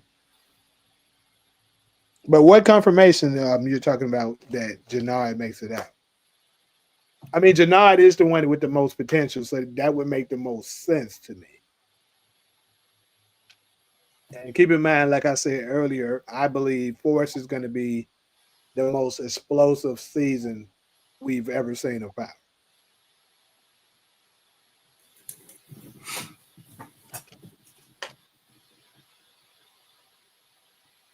I think this one's gonna be it's gonna be a bunch of bodies drop, a lot of drama and shit like that. Um, Raising Kanan season 5 is probably gonna be very similar. So everybody damn near except Tommy, D Mac, probably Tommy, D Mac, maybe Janard is the only one safe. Um, in force, in my opinion. Everybody else's could be up for grabs.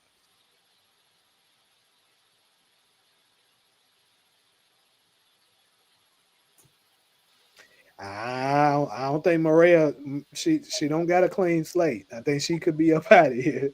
Because you gotta think about Maria's one of Tommy's girls. Tommy's girls never make it. It was a video with Gianni, Mike Rainey, Joseph Sakura, Chris Lawton, and a few others saying it was a new show coming in 2026. So Maria gonna be pregnant, right? We don't know, but I kind of suspect so.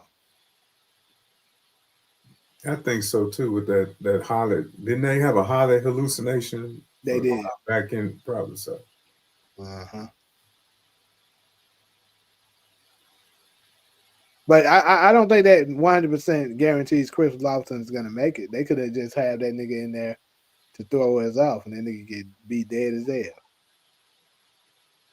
But you could be, like I said, he has the most potential of all the people that's not original characters.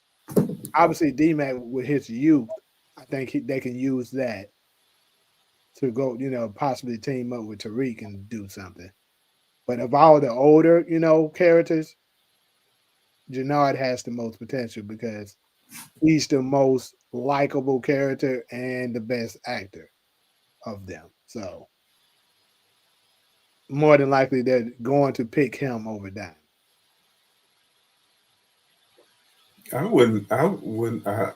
Kate is the only one I would feel bad about if she got killed. All the rest of them. I agree with you.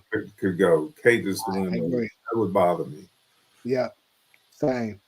Because I said I actually last year sometime That's a legacy character. it is. Yeah, and I said it to me, especially after watching season 2. To me, she was the strongest actor of all, including Donnie. My opinion. Mm-hmm. I was like, bro, because when I was watching her in season 2, like how she was trying her best to make amends with her sons and stuff like that, breaking down when she thought D-Mac was dead, and then her how she relapsed and go back to the coke because she gets first off coke. Remember how she was when she was on coke, then she Mm-hmm. gets off it. Then after figuring out, well, at least believing that D-Mac was dead, she relapsed, goes back to the cokehead. I was like, bro, she's really killing this thing. So yeah, it'll be sad for me, absolutely, if something was to happen to her. Because I mean, she was she the best of parents? Hell no. But at the end of the day, you can't say she don't care about Tommy. She does. Yeah, she was a junkie. Right.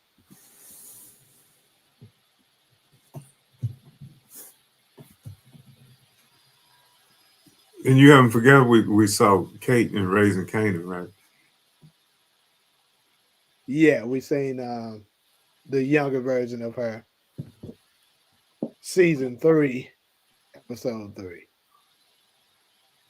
I mean, we're not 100% sure that's her, but more than likely it is. Okay, the character just sitting at the background, sitting in the background, while her Mhm. boyfriend got beat up by Lulu, right? Right. Long red hair, sitting at the table. And then Didn't it say a changed. word, but in the closing credits, you had Kate. Yeah. That's just. On the same episode that we see the spray painting of Tommy being on the wall, Mhm. too.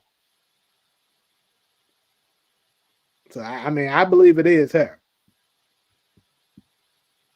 Maria on my death prediction just because Kate is like the black crow to Tommy's girl. Maria could smoke Jannard once she find out that Jannard is snaking Tommy. I believe she'll be pregnant this season. I think so too, and that would be all the reason why she probably gonna end up dying. But who knows? What could end up happening is she dies after she gives birth. So now Tommy has a son, but the mom's not around. I could see something like that because Gary Lennon teased that a couple things is going to happen that brings Tommy to his knees. Obviously, we know JP is going to die, but do we think that wouldn't necessarily bring him to his knees? I don't know. But if Maria was to have a child and she died, that would crush him. Or if she's to be pregnant with the child and die, that would crush him too, because it would be that happening again, because it already happened with Holly. And keep in mind, we already got a clue, because like what you just touched on, Ronald, that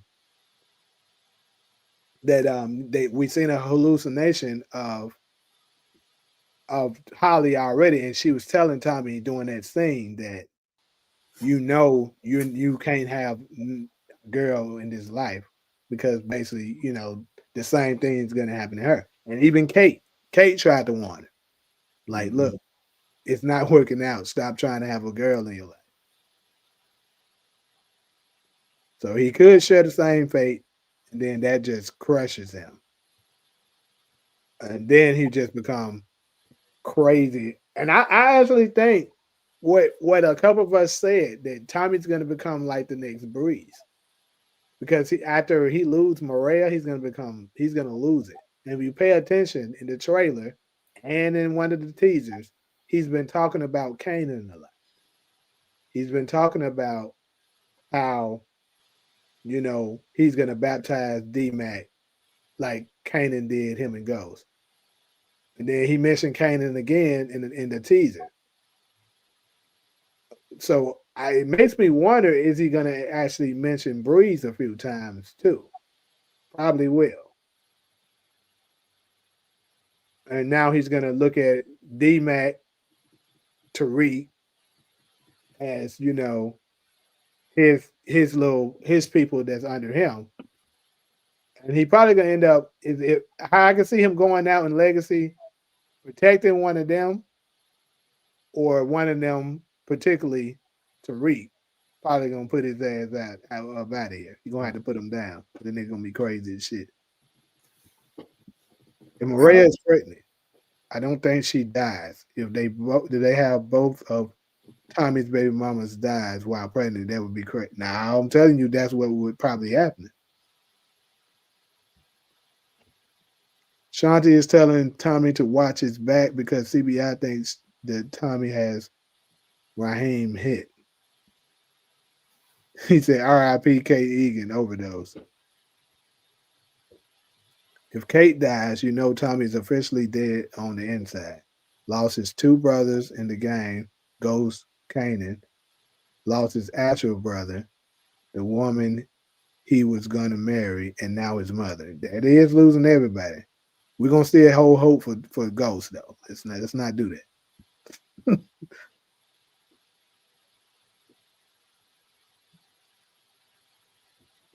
I think she was 10 days sober, right? 10 days? The terrestrial line might be cursed if Maria dies while pregnant with Tommy Baby. Probably is, goddammit.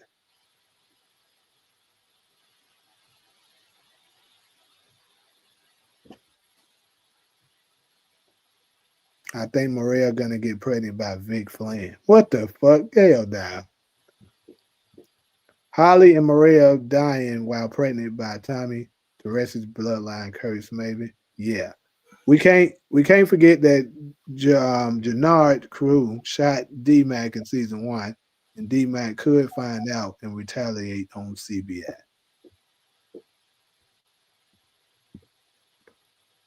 I kind of do think JP dying would bring him to his knees.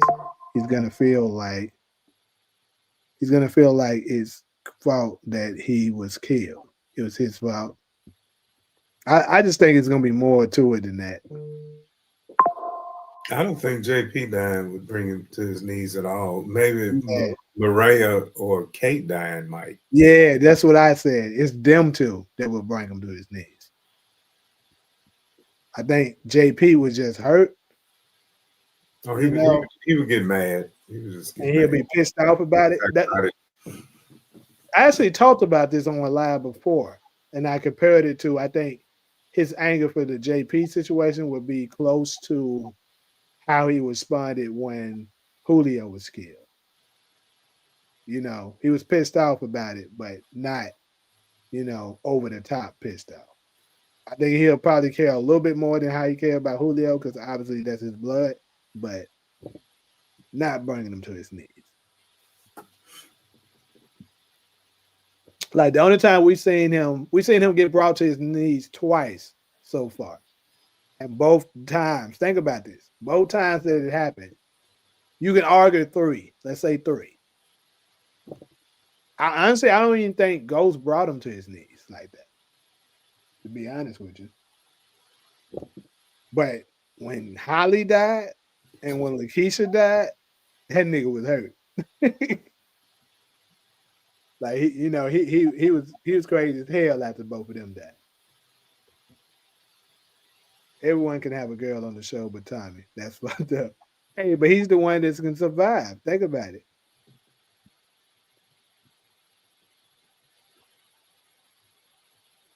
Yeah, Tommy killed by Tariq. Yes, in Legacy. Because I can see something going on. Look, because what I was saying, that how that could potentially happen is if it's a scenario where Tommy returns to New York. Let's say he loses everything that he has in Chicago and he returns to New York.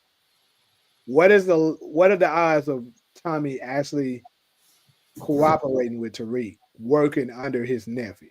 Come on, bro. He's not going to be with that. He's going to try to, even if it's not intentionally, he's gonna be doing things that's gonna be kind of like taking over. And eventually, I think he's gonna be so messed up, and he's gonna be doing so much that Tariq eventually is gonna be like, "Yeah, I can't. This nigga got to go." Similar to what Ghost probably had, felt with Breeze. Was like, "Yeah, I love him and stuff like that, but like he in the way. The nigga got to go."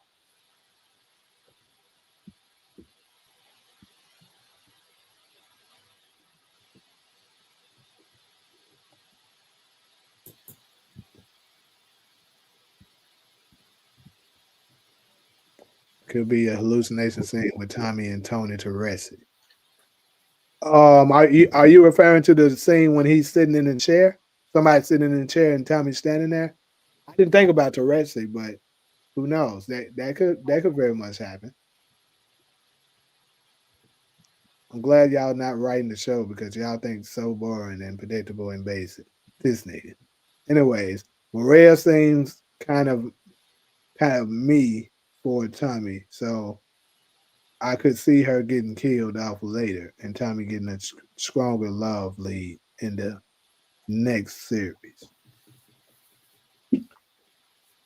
I'm Tommy. I'm gonna stay far away from these women. Smash and keep it moving. Because when you try to be something more with them, you might as well make them good as dead.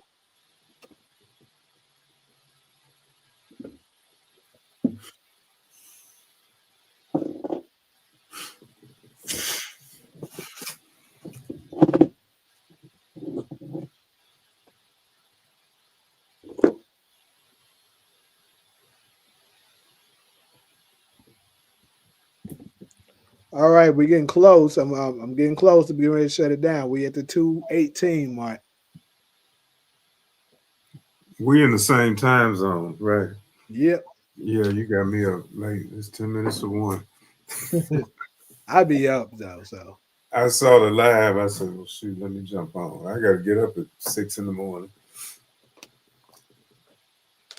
yeah, it's gonna be close to the same for me. I'm gonna do some more when I jump off here. Do some more editing. I probably watch some Force. Try to finish it up. Wow, because I typically try to do some multitasking while working on other stuff. Think Kane could pop out wherever. I think Kane, I think Kane is in ATL. I believe that Don Carter, with the help of Paz, could take out Tommy.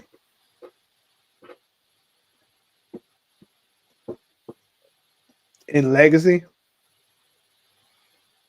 You talking to me? well, no, I was responding to Oh, DeMarcus. He was saying he thinks Don Carter could work together with Paz and take out Tommy. Well, Paz do owe Tommy as well because he's the one responsible for, you know, Angela, and it could come in the form of Don Carter. Lisa Marie Proctor's daughter finds a way to destroy Tariq / Tommy's business. She is folks been mentioning, I don't know how true it is, that her auntie is supposed to be enforced. I'm starting to think it's not true. But if if something like that does happen, that the mob from New York ends up in Chicago, I think some kind of way it's going to be linked through Claudia that could happen.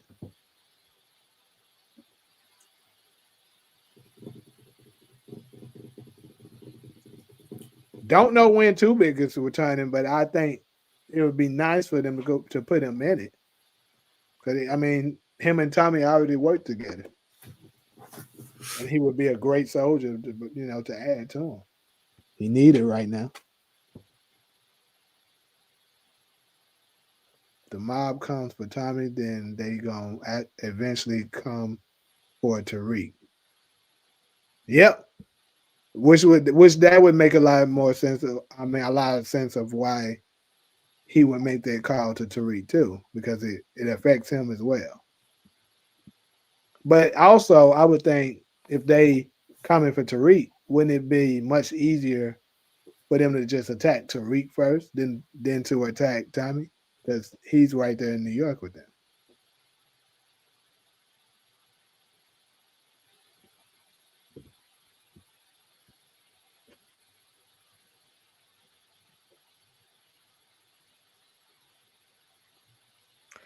I don't give Tariq that much credit like that either. If you pay attention, I'm not on the Tariq train like that. I think it's cool, but I mean, dude ain't just this superpower genius that they trying to make him out to be. He did some smart stuff that I thought was cool, but I'm not a super Tariq fan.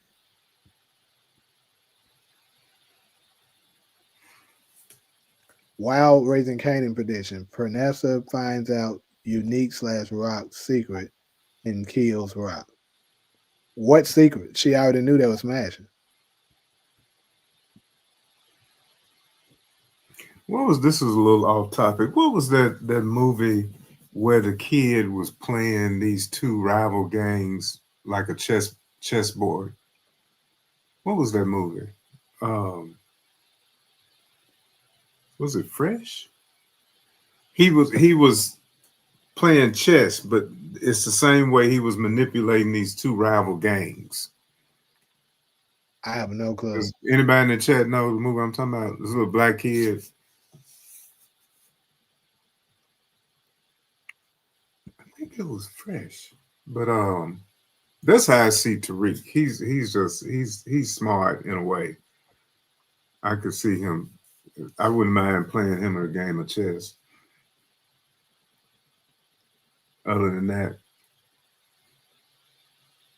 Pause need to finally do something. I think they initially were planning to have her do something, but the show being canceled changed it. Aunt Delary's not stupid. She was already putting two and two together. Yep.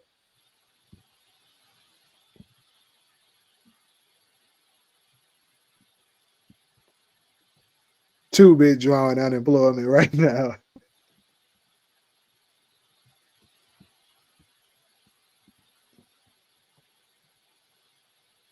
Nah, he like Yugi from Yu-Gi-Oh! Plot armor god.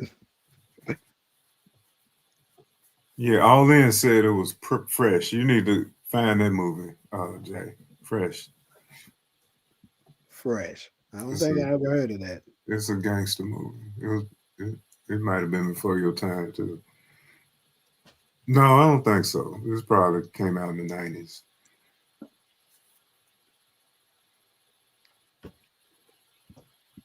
2-bit got layers. He's vegan and got a perfect score on the SATs. The abortion secret, rocking unique. Jukebox has big mouth. Yeah, but I mean, she knew that was smashing though. I don't think that would piss her off too much. That she had a child by him and it was aborted. I just don't see her being too pissed off about that.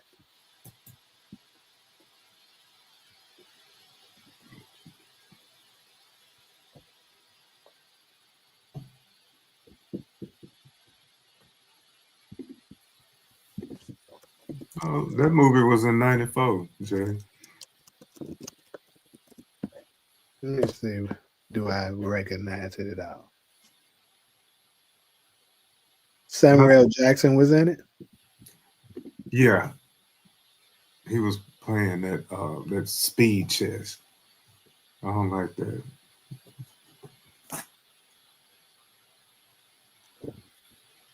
12-year-old boy uses his chess skills to survive in the dangerous world of drug dealers. Hmm. 1994.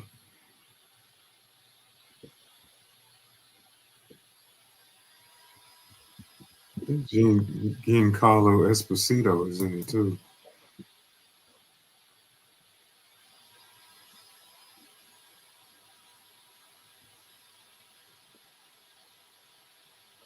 Sean Nelson. Yeah, that's it. Yeah, he was younger. Yeah, same guy from. He actually was in Power too, right? Yeah, he was in Power, but from the Wood. Mm-hmm.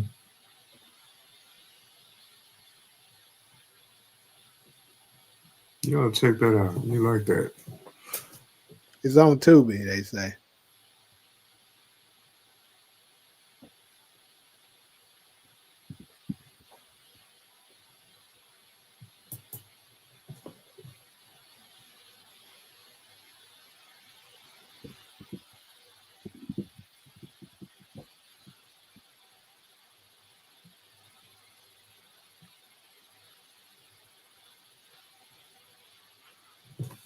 But you know, the whole concept of the chessboard is a big metaphor in Power.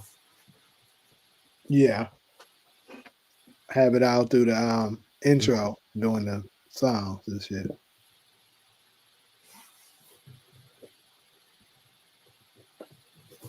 Do you play? Chess. Uh-huh. Yeah, I don't play it nearly as much as I used to, but yep, I play it.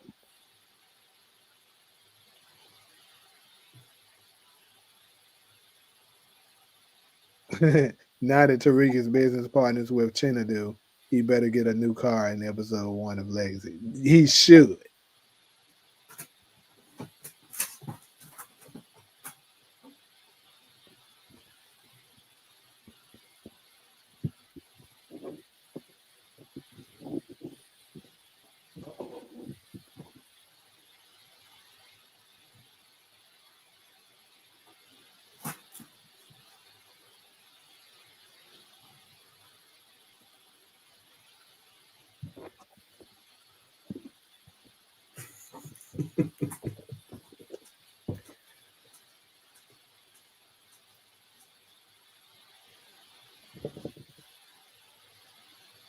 Oh, we talking about chess now.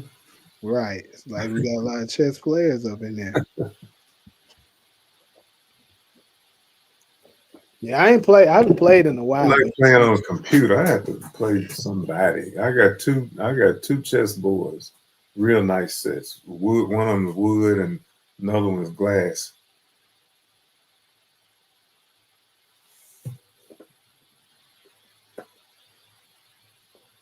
yeah, it's been a while since I actually played a real set. Like when the last time my brother, when I used to play him back in shoot, when was that? Probably 2021 maybe. But I used to play folks on the phone version.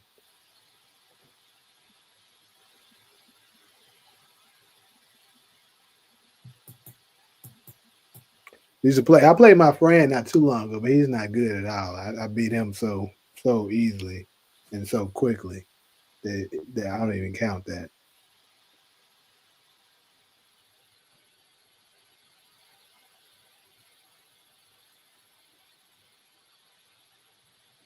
Somebody said I play Monopoly and Connect Four.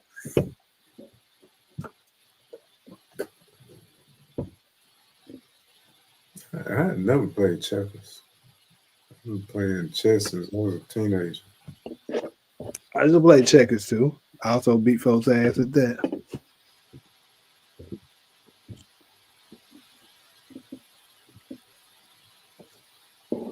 Yeah, I'm a super competitor, so like whatever I play, I hate losing. So if you did beat me, I'm gonna challenge your ass like 20 more times.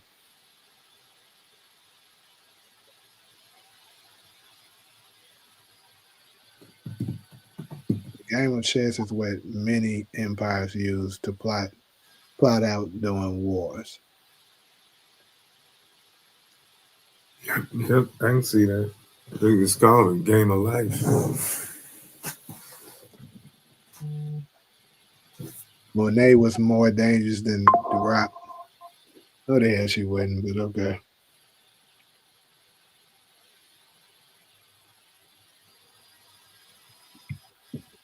Monet is a, Just because she is her, you asked me, her being a snitch made her more dangerous. She did whatever she needed to do.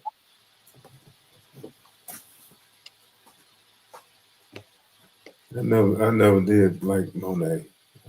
She just hollering and cussing. DeMarcus is saying Monet is more dangerous than Rock, which is crazy. Marcus stay with something crazy.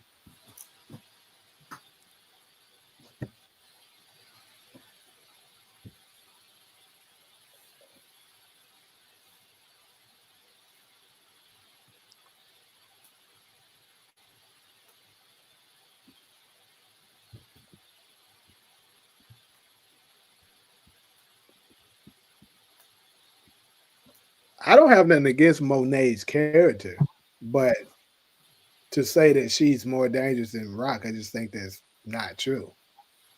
Is she a more of a stone cold killer? Yeah, I'll give her that.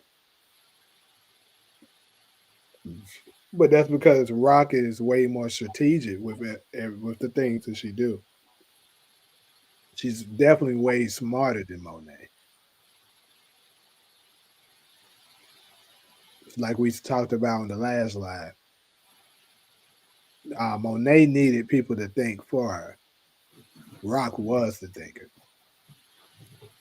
Exactly. Monet depended on Tariq for ideas and solutions. Mhm. And plus, Rock was a queen pin in an era when women wasn't the head of Mhm. the organization.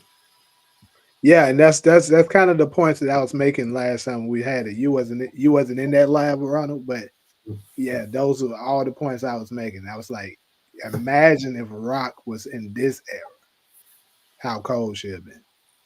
Mhm.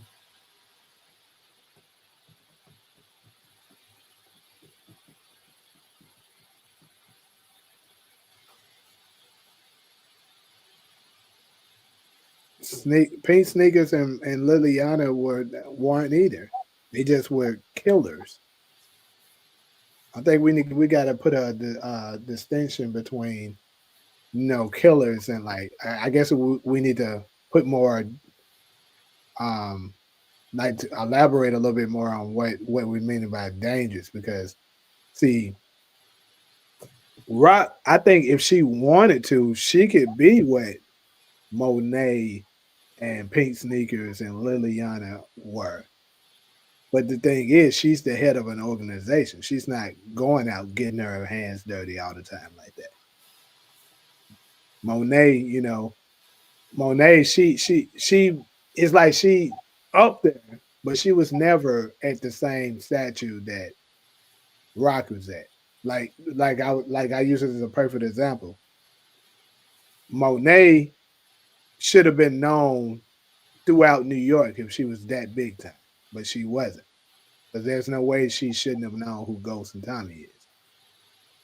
That means she wasn't that far up the ladder. Everybody during Rock's time, as far as we know, if they was in New York, they knew who she was.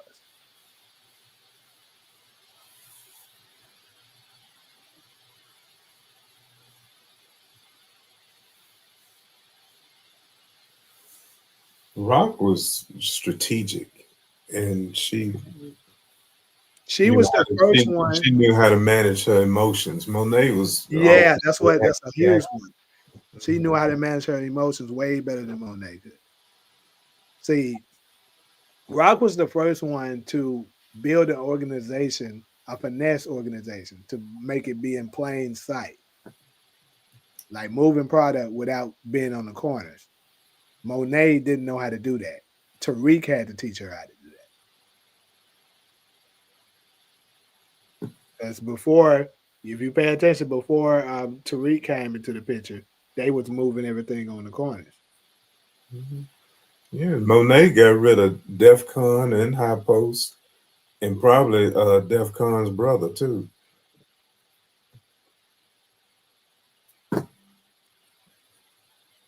And I still think she was behind Marvin going to prison I do too. and rising to Still the. waiting on confirmation for it, but I definitely believe that. You said Monet would not be afraid of Ronnie Mathis like Rock was. You crazy as hell. Ronnie ugly as hell. I think see, this is the thing. She didn't. I think if Monet grew up knowing who he was, and at the same time, you can't even say that Rock was afraid of Ronnie because she never really showed signs that she was afraid of him. And she knew Ronnie was gay. She knew that he was dangerous, but I said afraid. gay. She knew Ronnie was I know, but I'm speaking to DeMarcus. gay. She knew that Ronnie was dangerous, but afraid. Where did they show her being afraid of it?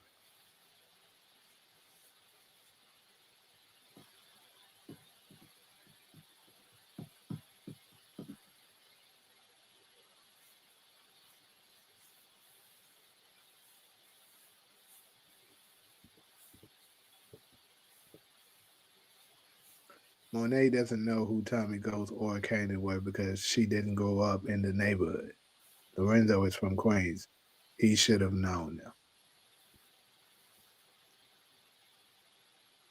them. What that ain't got nothing to do with it. Ghost and Tommy was known throughout the entire state of New York. It wasn't just Queens.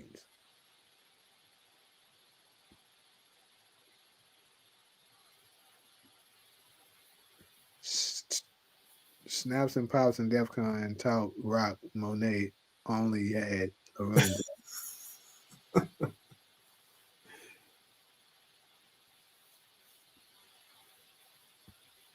I don't think Monet wanted to be at the top. She wanted out the projects. That don't even sound right. Monet definitely wanted to be on top. Her ass couldn't be on the top.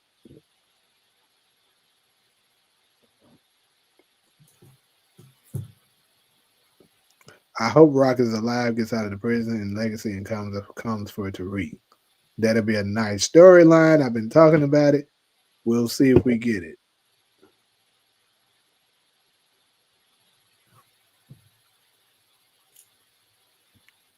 Ronnie was not left-handed. They was setting it up that way. The Marcus making up stuff, but they was setting it up that way. Lorenzo and Big Guap were probably known by Breeze and Kanan.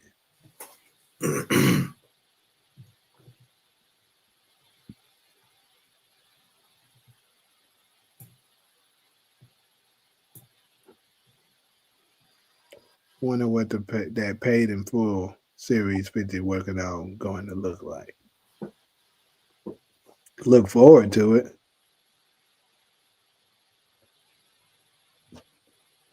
Monet is more dangerous than Snaps. Okay.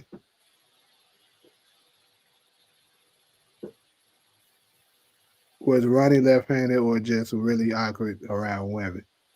He seemed more antisocial to me. Well, I mean, I'll say this. The way they wrote the character, he looked like a black version of fucking Jeffrey Dahmer. That's kind of how he was. He was weird as shit.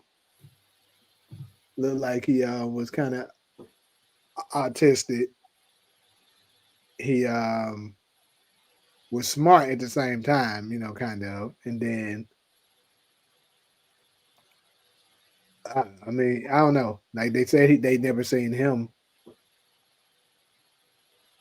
The way Pop was talking is like as if she never seen him with a girl. And then, you know, when Juliana was coming on to him, he was acting kind of weird. And also the scene with Panessa and Rock when And Rock said, like, Ronnie with a girl? Yeah, I remember exactly what you're talking about. And see, he would have been coming up with DEFCON. Right, which who we knew was gay. Mm-hmm. I always wondered who Monet's parents were. Look how he was with Juliana. Mm-hmm. Yeah, that is interesting. Origins with, yeah, I would say he has to, you know, No, never mind. I was about to say something, but I had to do the numbers. No, I mean I don't. Origins probably won't touch on it. I don't see why they would.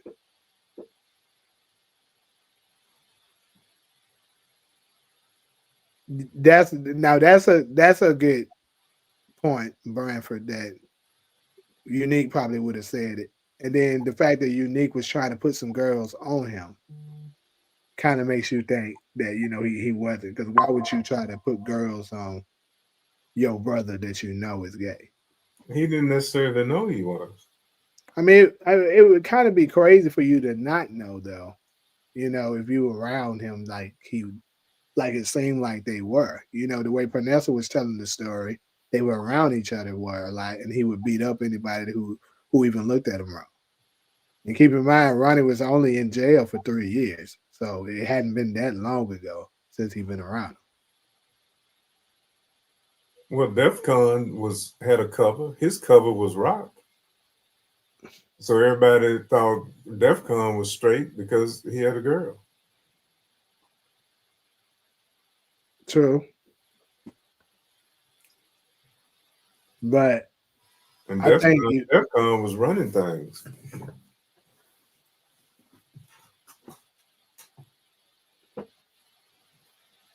I mean that is true. That is true. It's possible he could have hid it well, especially during that particular time. I don't think people could detect somebody being left-handed as much as easy as you can now because it wasn't as common for you to really see it. So you wasn't really thinking about it.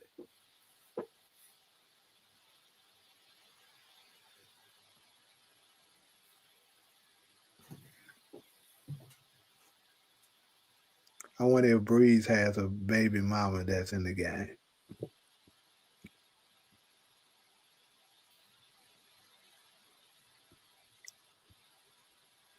Yeah, Milan was ugly as hell. That's for sure. That was an ugly dude. Ghost was scared as hell of Milan, man.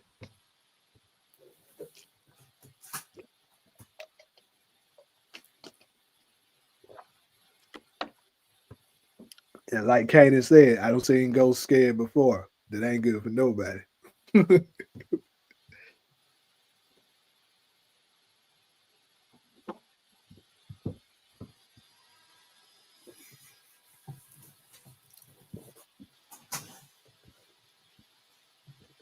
True, one could have just told Snaps he didn't remember her name because he could have been doing what DEFCON was doing with with DEFCON. DEFCON was supposed to be Kanan's dad, Supposed to been, yeah. but he wasn't because he was left-handed. Right. Saw some theories that Jarita might be Bree's actual girl, not Kanan's.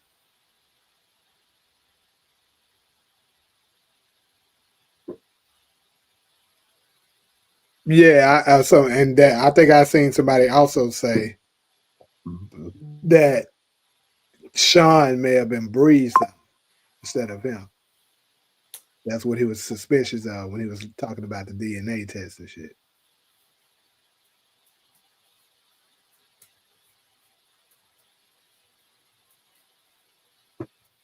Then he told Tariq, "You more my son than Sean ever was." Right. Well, we won't get into that.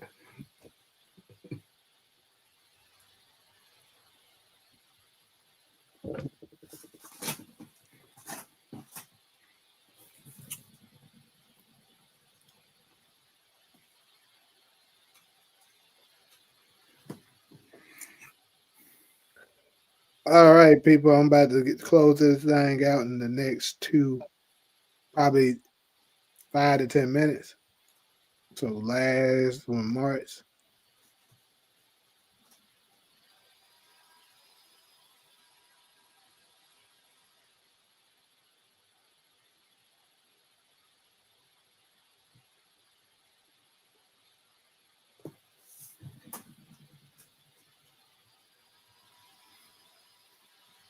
Okay, so we saying JP is dead.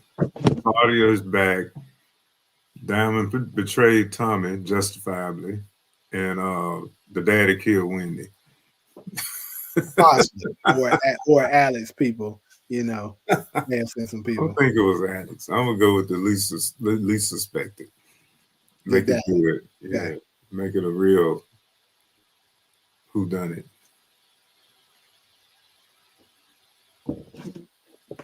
Yep. In conclusion, pretty much that's what we go with.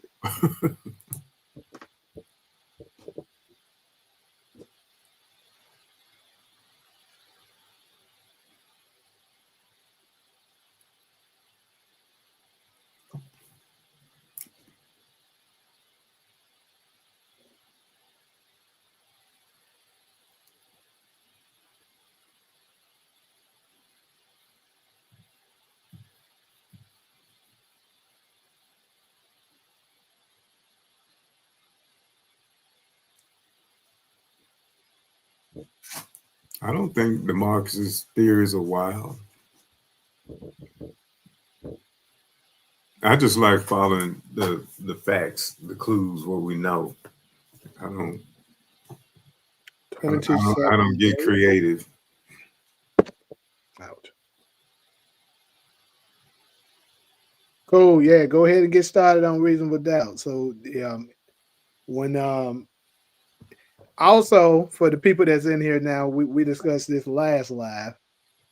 For reasonable doubt, Forrest, the new show that's coming out on the 26th. I'm gonna start doing a watch. We're gonna start doing a watch party pretty much for all of them. So I'll go live for those shows. We'll get the live reactions and stuff like that. Then I might take a quick break and then start a new live. And we'll discuss it. It's probably how I'm gonna end up doing it.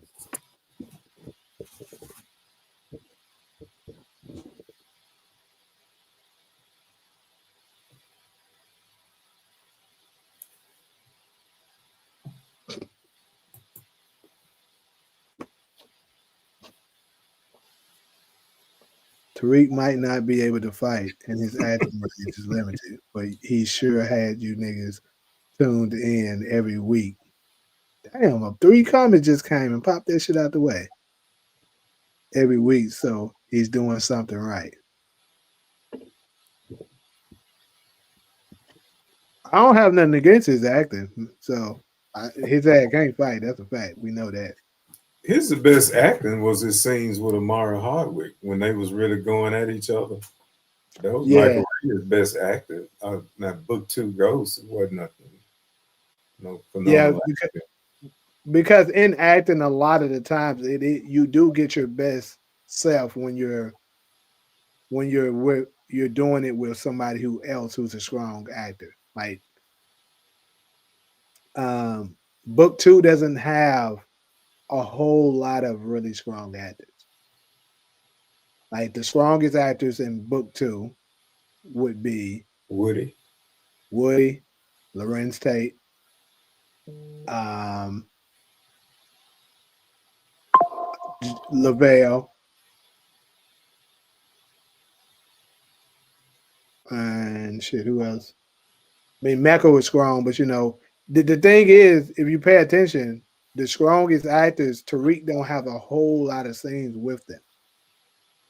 Like Woody and him, they have scenes, but it'd be brief. It's not like he's around him a whole lot. Like it's like, oh, we meet, quick scene, that's it. We meet, quick scene, that's it. But people like Braden, Effie, Diana, he's around them a whole lot. Like heavy scenes with them. And I think Effie, Alice Lepre, she's pretty good. She's pretty good.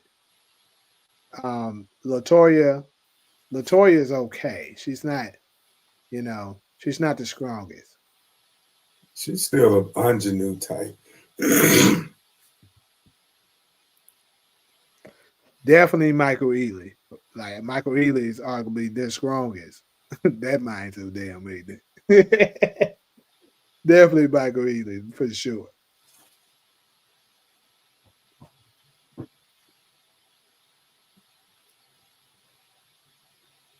We didn't see enough of the RSJ character, but that's a strong actor. If Yeah. you see him in some other stuff.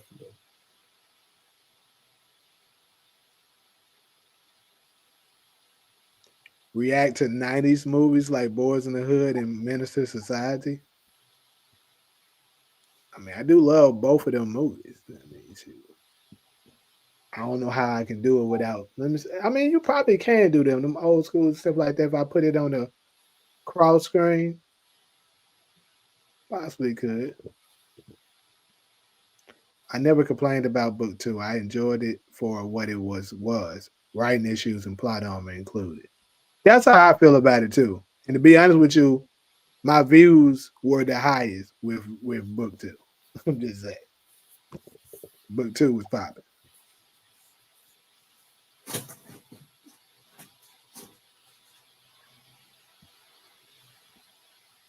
Tariq worst scene was when he pushed over that chef. Yeah.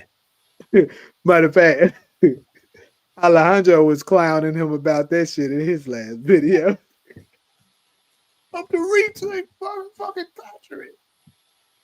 I killed my own father.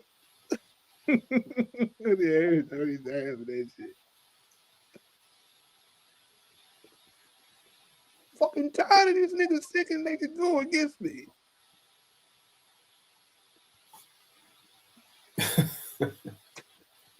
That shit was so funny. Bro, everybody was laughing at him after that shit. I said, bro, why did y'all leave that scene out? Come on, bro. Why y'all do that, man, like that?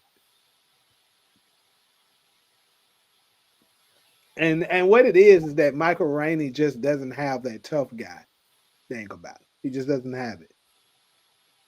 He's one of those people that you look at as a good kid, that's cool, the cool guy, laid back. He could be a smooth operator, a smooth killer, but not a, you know, you're scared of him type of killer. He's one of those types that you'll never see him coming because he looks like he's innocent,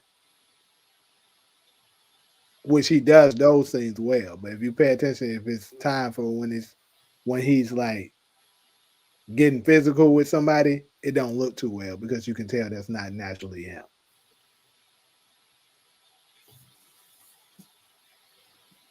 I think Tariq could, if you've seen the Godfather, I think the character Tariq could develop into like a Michael Corleone. Starting out rich kid, educated, and gradually grow into that role.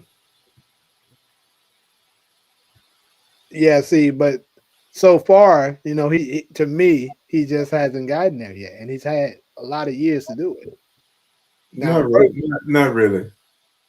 what you mean? The character hadn't had that many years to do it. Tariq, I don't think is. If they followed actual years, he's not even 23 years old. You're talking about? Oh, you're talking Tariq, about Tariq the character. yeah. Yeah, but still, I'm talking about Michael the actor. Oh, I was talking about the character. Tariq is not a tough guy. He could become But like they're trying to make it. You can tell during that scene they was trying to make him kind of be that. When he was kicking over shit. Yeah, when he was trying to push over the shelves and shit. Oh, that just made him look more like a brat. Yeah, exactly. You look like somebody having a tantrum. Hmm. Now, a perfect example of somebody that was a good kid and developed into a monster. Down some Idris in Snowfall. Yeah. No, he did a really good job of that shit. He was a good kid at first, and then all of a sudden, you get to season 6, that mind ignorant as hell. He didn't want to hurt nobody at first and shit like that. He was soft as hell at first.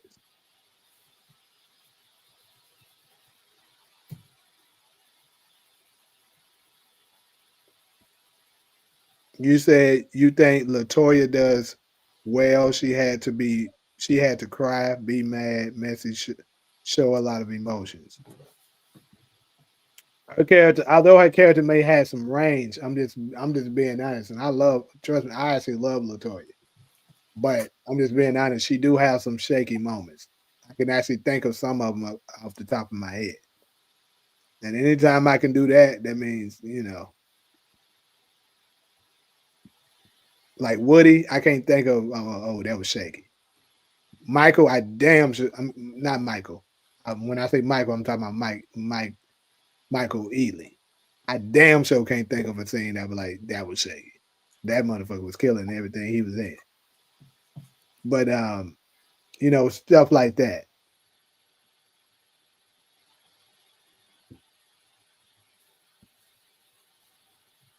I wish Carter and Tate had about half a season working together. That would be really good because both of them are really good actors. I think 50 had done well with these shows and casting all types of people.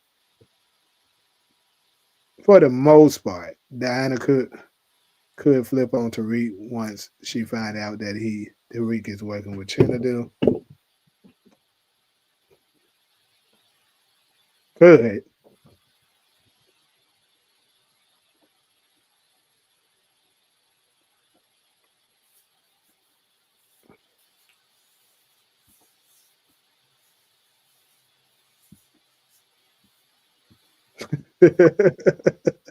Turpentine to throw in trash Tariq. Yeah, I said Drew. When I said Lavelle, that's Drew.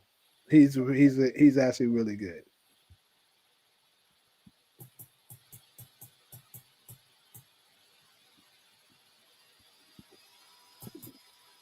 Could you see Common in the Power universe? Yeah. Too bad Monet is dead because that look like Monet's type. Common. He'll fit right in. He's like a Lorenzo / Mecca type of guy. Tariq never had a fight, went to private school. You think he'll start boxing or something to learn how to fight? I'm pretty sure they gotta know in that damn writer's room that look, we gotta let Tariq be able to learn how to fight. Because this shit been going on for too long.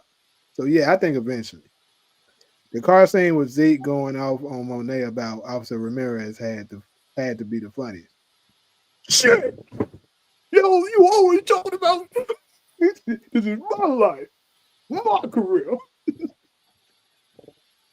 I mean that shit was funny. So the road about the Officer Ramirez, that's what you told me to do.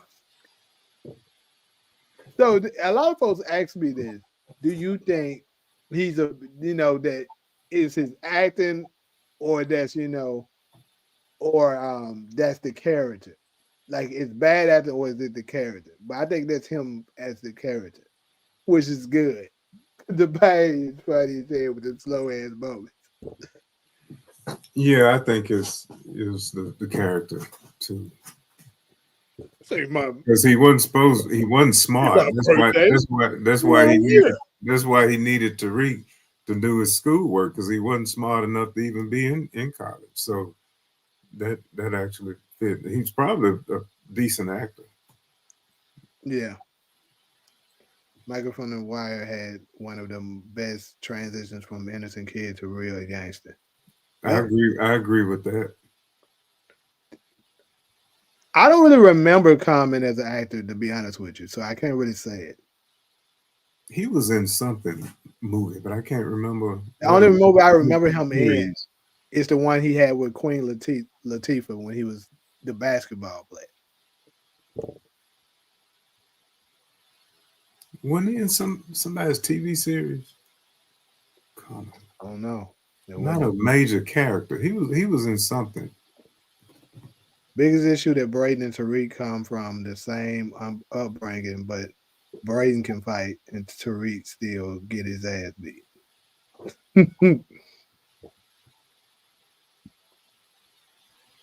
I would love to see Common play a villain.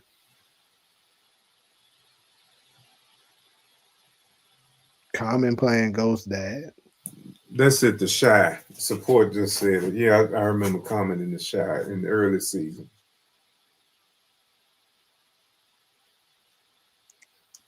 You said Mary looked like she wanted to laugh in which scene?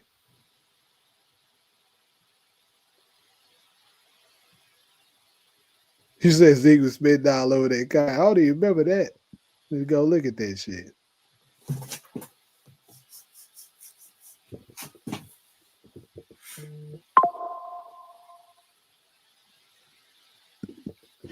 I mean, that ain't. It's still not bigger than him telling her what he know. That shit was legendary. Everybody was talking about that. He became a whole meme after that shit. I'm thinking after all this, I'm gonna have to tell him what I know.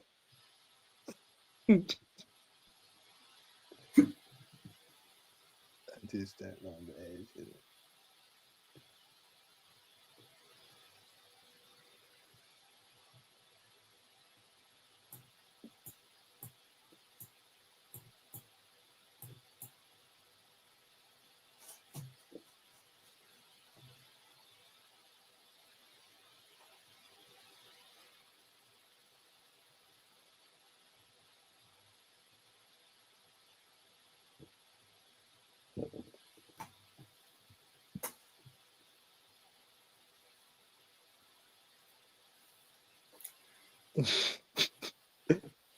I don't know about that another 45 minutes.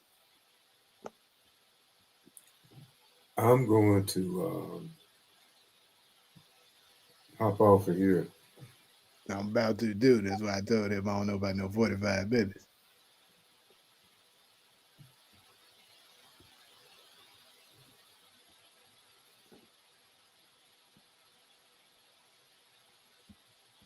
I saw the actor that plays Zeke in something else, and he was good. So he pulled off playing a goofball in Power pretty good. I know he played Kevin Durant in like a Lifetime series or something like that.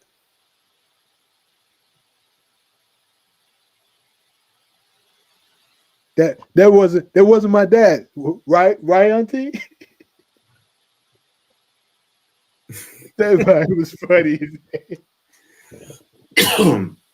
That was a funny ass nigga, man. Common was also in American Gangster. Yeah, he was one of his brothers or some shit, right? Or cousins.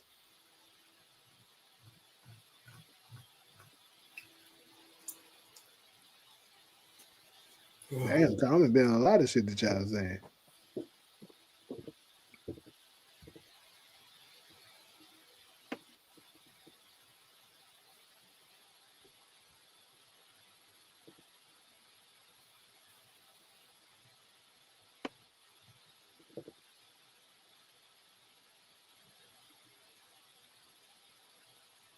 Y'all know something else that was funny as hell during that same time. Something else that was funny as hell. This nigga just figured out Monet been lying to him his entire life. And the first thing coming in his head is they gonna think I broke NCAA regulation, but I didn't lie. You did. I didn't lie. You did. That's what he thought about. Not damn. This is my mama. Damn. I'm 4 years older than I thought I was. Damn. These are my brothers and sisters. Damn, the lady I thought was my mama is actually my auntie now. He didn't think of none of that shit. He talking about the damn NCAA regulation. The man was funny as hell. Do Spence more resemble Common? I mean, maybe a little bit.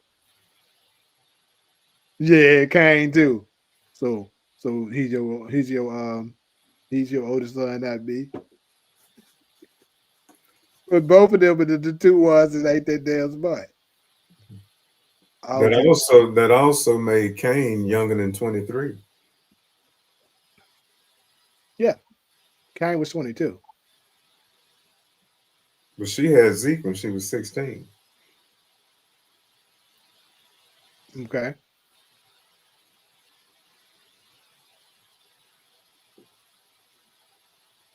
So all these. Monet wasn't but 39 years old. We know Mary J. Blige, what, 50 something? Yeah, it's something like 54, 55, something like that. Mm-hmm. Let me calculate it. It's 54.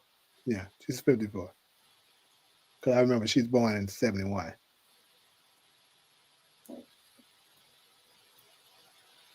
Her birthday is in July. I mean, not July, January.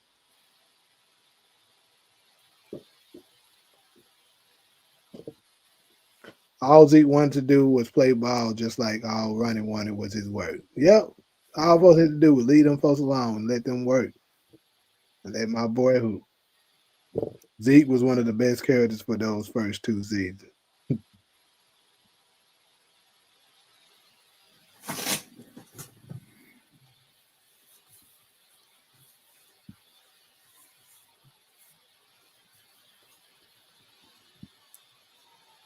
Anyways, though, people, I think that's about it. We about to go ahead and wrap this thing up. Much much love and appreciating to everybody that stopped through. We appreciate it. And we're gonna catch y'all on the next one.